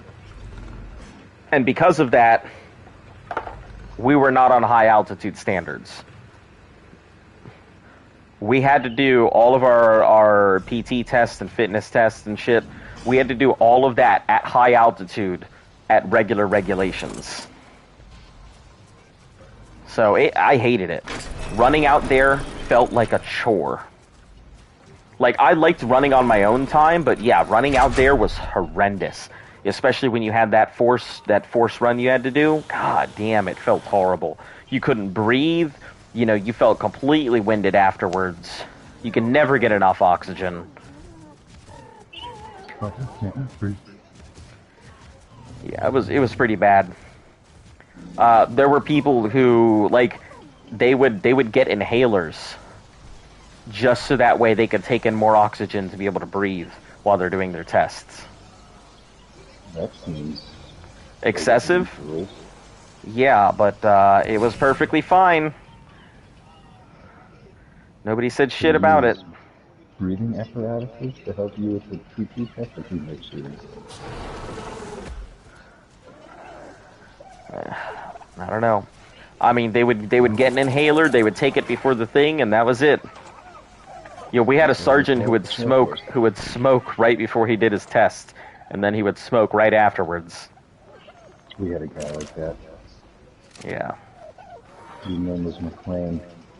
Worked at Fort Campbell, the home of the Air Assault School, the Army standard for the 12-mile road march. So everybody has to qualify. Yeah. With the 12-mile road march. Mm-hmm.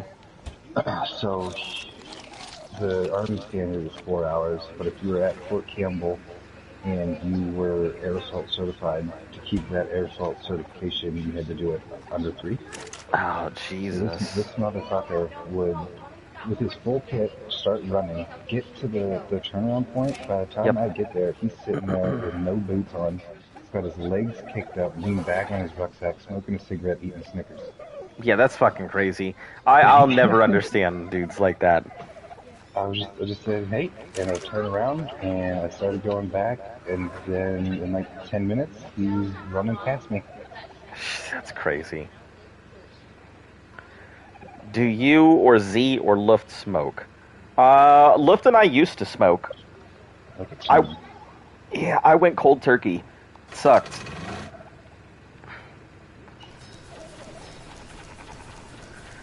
But I did it. Yeah, even nowadays, I still definitely think about taking a drag. Once you start smoking, it just kind of sticks with you.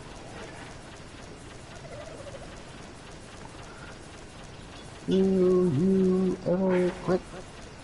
Yeah, I don't blame anybody who doesn't or can't quit smoking because it's difficult.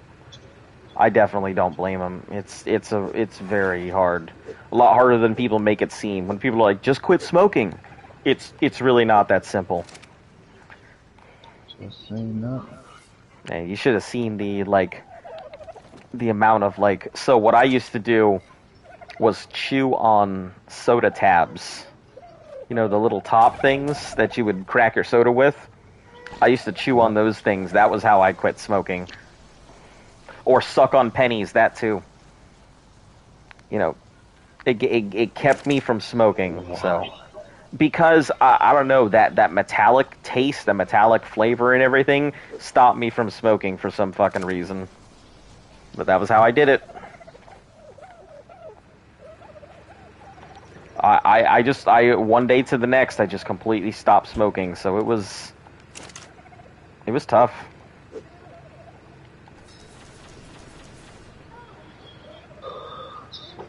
Yeah, I may have been a normally vape, but I've been smoking last few months. It's tough, you know. Shit, I don't think I'll go back. It's just as bad. Yeah, but vaping is just as bad. I mean, you got all kinds of stuff in there, like popcorn lung. You can die of popcorn lung. Doesn't it give you pneumonia? Yeah, it can lead to pneumonia. Popcorn lung is the worst one that it can give you, though.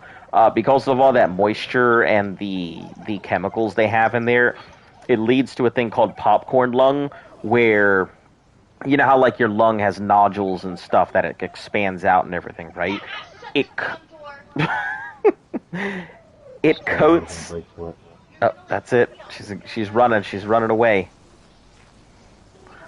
But it like coats it, like I use professional products that does not change it. It like coats the inside of your lungs with this little film, and after a while it stops your lungs' ability from taking in oxygen. Yes. So, yeah, there's taking anything into your lungs is just bad. Air from that. Yeah. Because I feel like if a smoker quits smoking, it takes a long time, and eventually your lungs will clean themselves out. Yeah. So does that work for vaping? Popcorn lung? That I don't know.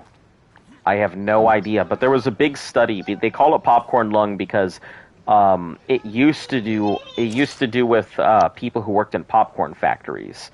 They were the ones afflicted with it. But no, I don't. I have no idea.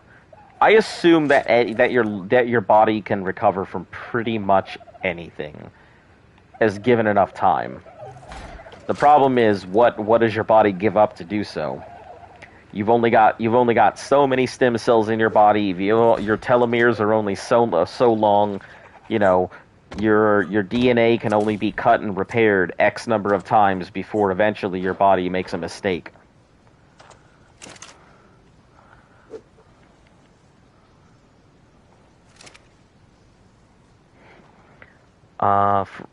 That's from unverified juices. You breathe air, though.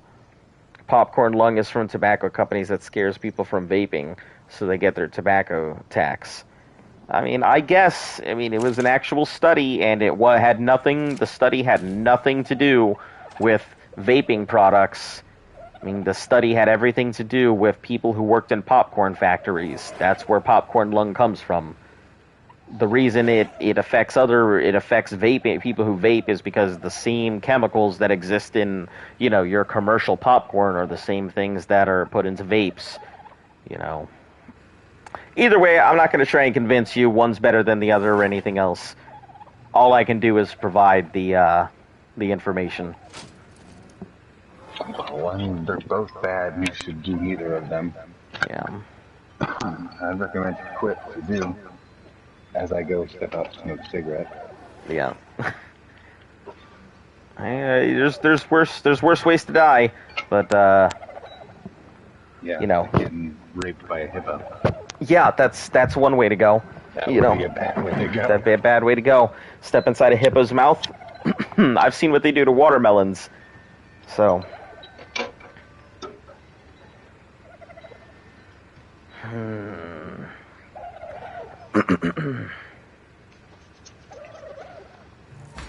All right. I got a would you rather.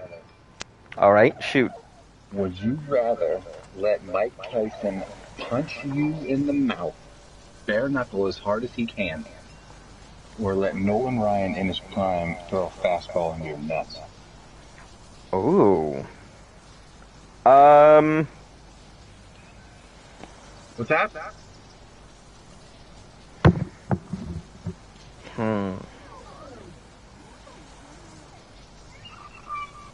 I'll go with the Mike Tyson one.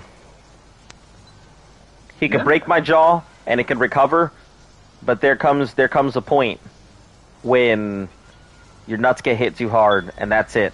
They're broken, they're gone. You could literally lose a nut from it. I don't know. That's what I don't want to take the chance on. I don't know if they would rupture. I wouldn't take a fastball to the junk. One, because I also, I have kids or anything, and I do want to have kids. So, hello, Eminem. Here's your question. Since you're just coming in, Mike Tyson punching you in the face, or was it Nolan Ryan? Yeah, I believe it was Nolan Ryan. I don't know if these people know who Nolan Ryan is. Yeah, Nolan Ryan, good pitcher back in the day, baseball player. Taking a pitch directly to your nuts. What's your choice? Let's be mature about this. Those are testicles. Testicles, you're right. Unless you're a woman, which I guess you'd be taking it to the labia. Yeah. Yeah, which I think, it would hurt, but it wouldn't be crazy bad. Like, if, they got get hit in the cervix, it'd be a totally different story. But, I'll take about the ball going in. No, I'll take a broken jaw over a busted nut.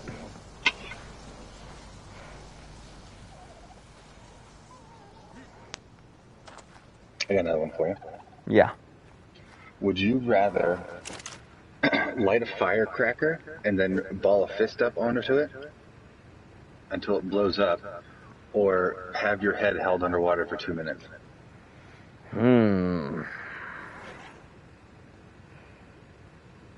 One could result in death, and the other would result in maiming. Or one is just you holding your breath for 2 minutes. My maximum capacity for breath holding is 1 minute and 20-something seconds. That's as far as I can go. That is my maximum capacity right now.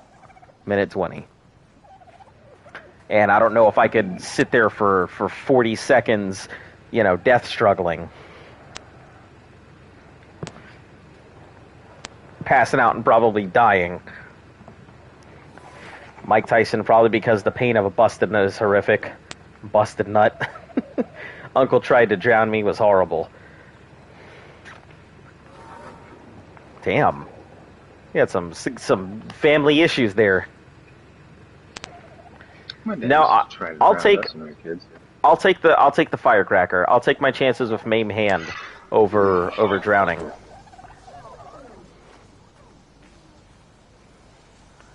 Yeah, it's gonna hurt. Yeah, it could cause some serious damage, but I could also just drown. And I don't trust in my ability to hold my breath for 2 minutes. Yeah, that's 1:20 is my underwater holding time. That's it. Now, And is that you that's going with under Death and holding your breath? Yeah, that's with me going under and holding my breath and holding myself under. So you could probably go for a little bit longer. Yeah, I mean, if push comes to shove, probably. But I mean, there's like I don't know where they do it, but there's free divers who dive down like 50 feet yeah, and there's hold their breath for like 10 minutes. yeah, and the world's greatest free diver gave himself brain damage and almost died just recently, to the point where he can't do it anymore. Like, the guy used to free dive to submarine depths and would come back up after it. But he bungled up one of his ups and ended up giving himself brain damage and can no longer do it. And he holds the record too. Nobody's probably going to break that for years and years, but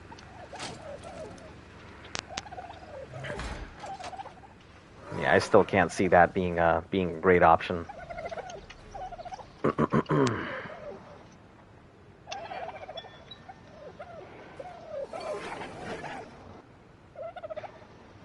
Would you punch Luft in the face as hard as you can for $1 billion? $1 billion? Yep. Tax free. Tax free. I don't know. It depends. If she's okay with it, sure. I mean, she wouldn't know it's coming.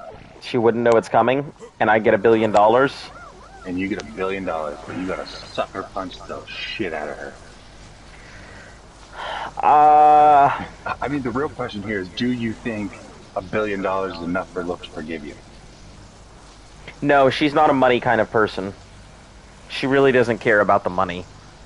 And she's been in abusive relationships like that before, like real bad abusive relationships. So no, not worth it. Not unless like she was up for it, and if she didn't know it was coming and I just had to do it, nah, I couldn't do it. Man, I would put Danielle in a coma. No, she's had a pretty tough life after hearing everything. Also, you got to keep in mind, like, she's been in car wrecks, some pretty nasty car wrecks, and had almost complete amnesia twice. Something like that might very well vegetable her. My girl's got a cool machine. But no, I wouldn't do something like that.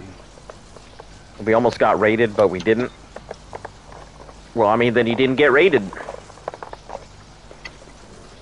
And you didn't get almost raided. I don't know. I want to go check out some of the other stuff, but all right, guys. I'm gonna pause out the stream because I got to go check out some of our other bases. So I will be right back.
All right.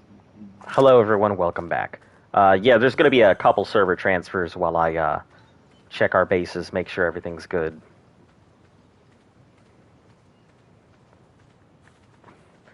Because I don't want to lose our spots in all of our different places. So.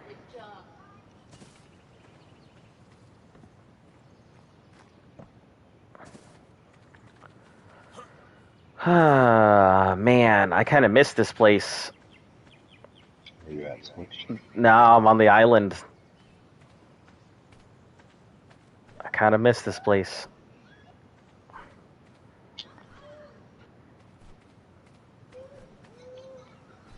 I don't miss those motherfucking theories outside of our base all the time, but I do miss this place.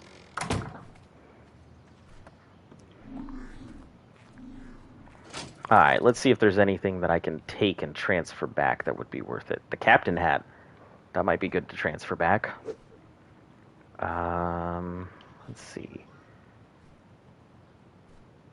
What is...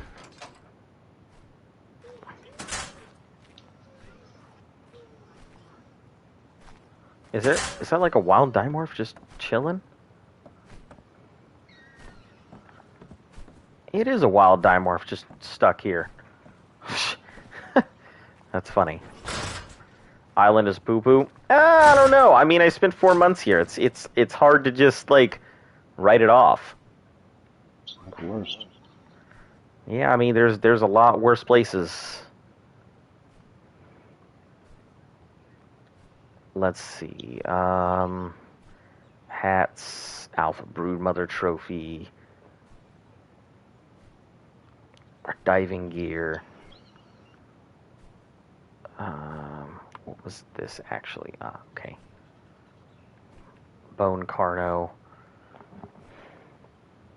Primitive Wyron gloves. What the fuck are... okay, they're just hide gloves that have the Wyron glove skin on them. Okay, I'll take those.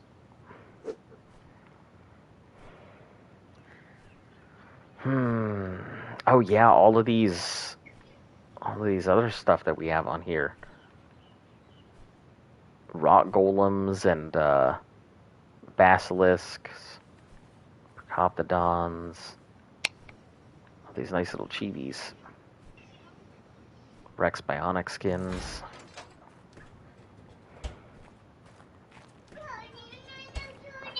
Unpowered. Hold on.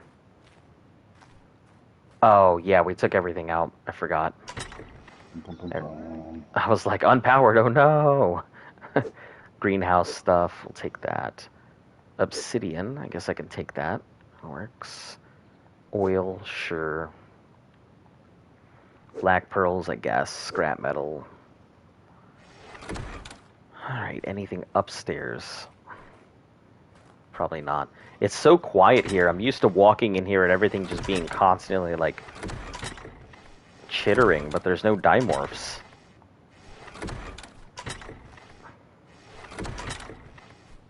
So weird being back here.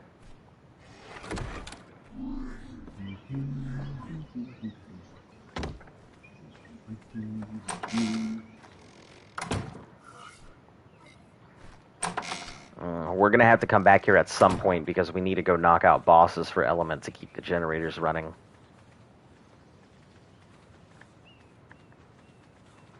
So we'll definitely have to have a day where we do nothing but a boss tour. Yeah, generator has...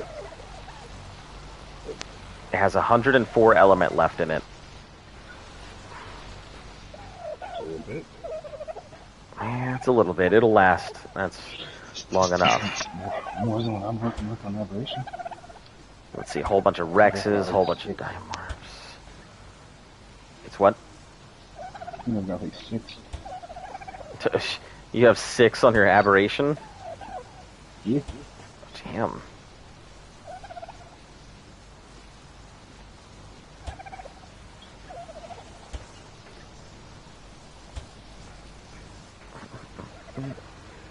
because I haven't planned making it. Ooh, spark powder. I could always use a lot of that. So I'm going to need that over there.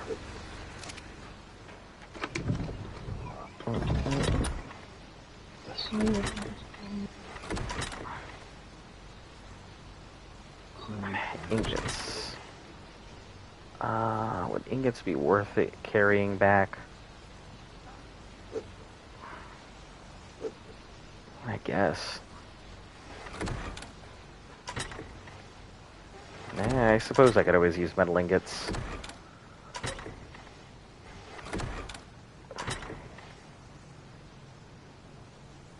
Scrap.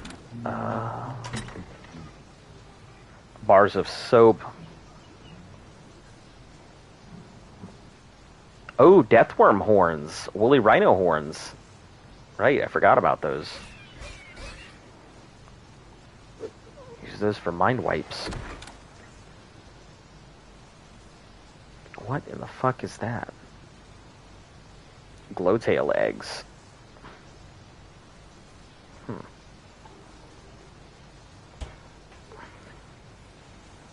Oh, a whole bunch of rare flowers. I forgot about those too.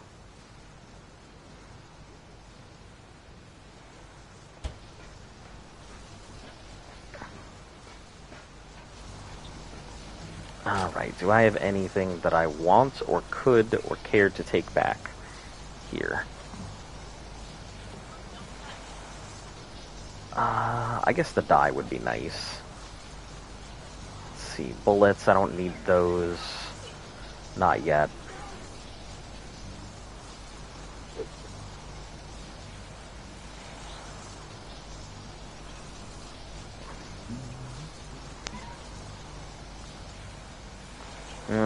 We could use a beehive there, so maybe I'll take one of those back.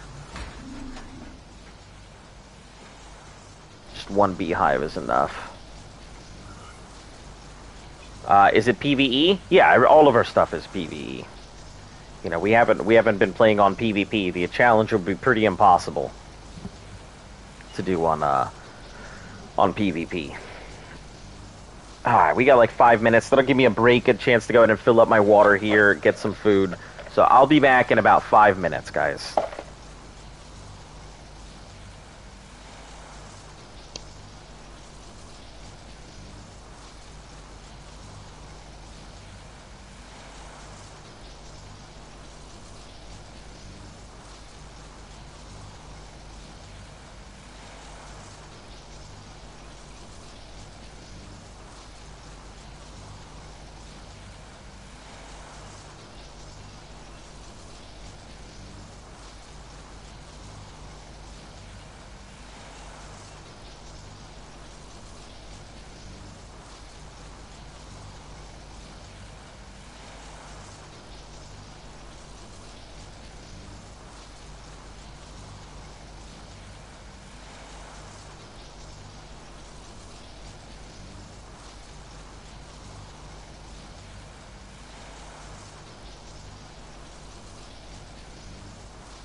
I just remembered, Assassin isn't going to be playing anymore.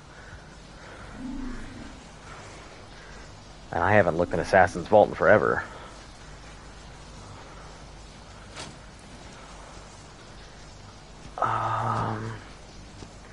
there anything useful in here?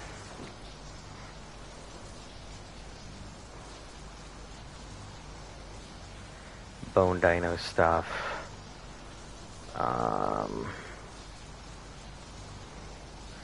Mega saddles. Whole bunch of Megalodon saddles. That's pretty much it. Nope, I don't see anything useful. And I think HB's vault is nothing but eggs and candies and stuff. Yep. And a couple skins here or there. Alright. Nothing else worth grabbing here, so. There's a bunch of chibis in... Yeah, and HB's vault has a whole bunch of chibis. So. Yeah, it's a lot of green chibis. See about turning those into new chibis. Yeah, we pretty much turned all of our chibis into blues, so. Well, blues and some purples.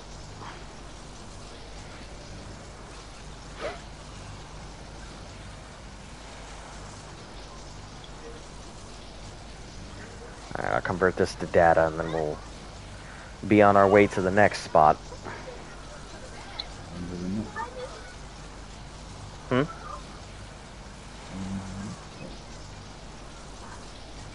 Yeah, I don't know where these Wyron gloves came from. I don't know what the skin is, but Killing alpha wagons.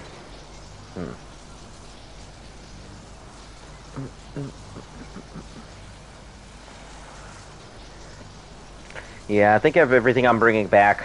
I think that that beehive will be the most useful because we can throw it into recipes. But so, what is your crafter's level at? This one for you. That's what I've been playing on this place with.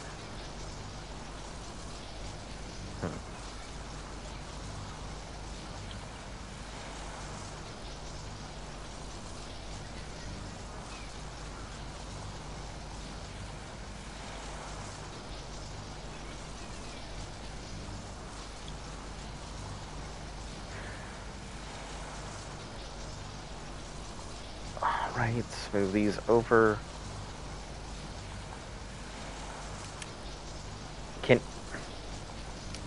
Can you not transfer beehives?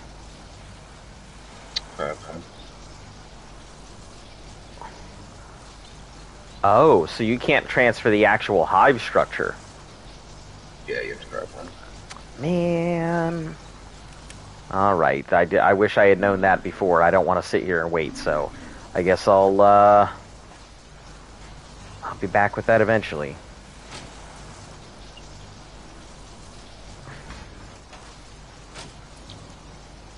Not like I really need bees right now, but just would have been helpful.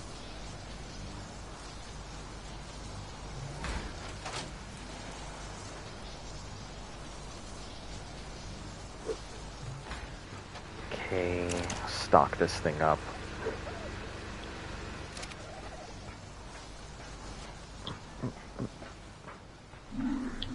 Our dinghy's still here. The Rexes are still out and about in mass all the time.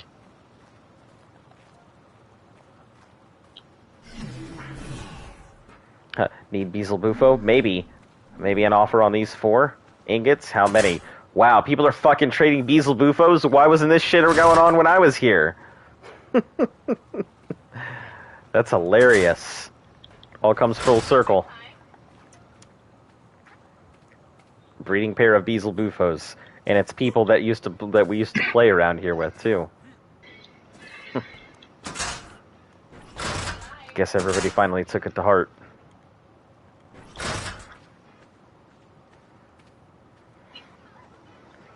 Come on.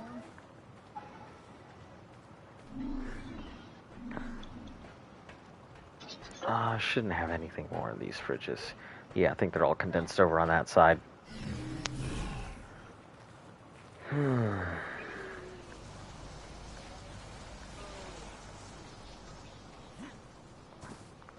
Yep, all these plots empty.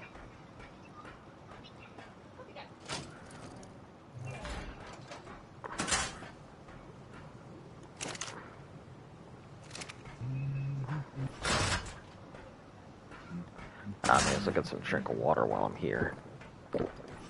You cannot net a Rex. But you can net a US. Can't red a next, but you can red a UD. That's unusual. All right, guys, we're gonna pause out the thing one more time. Well, we have a few more times, but be right back.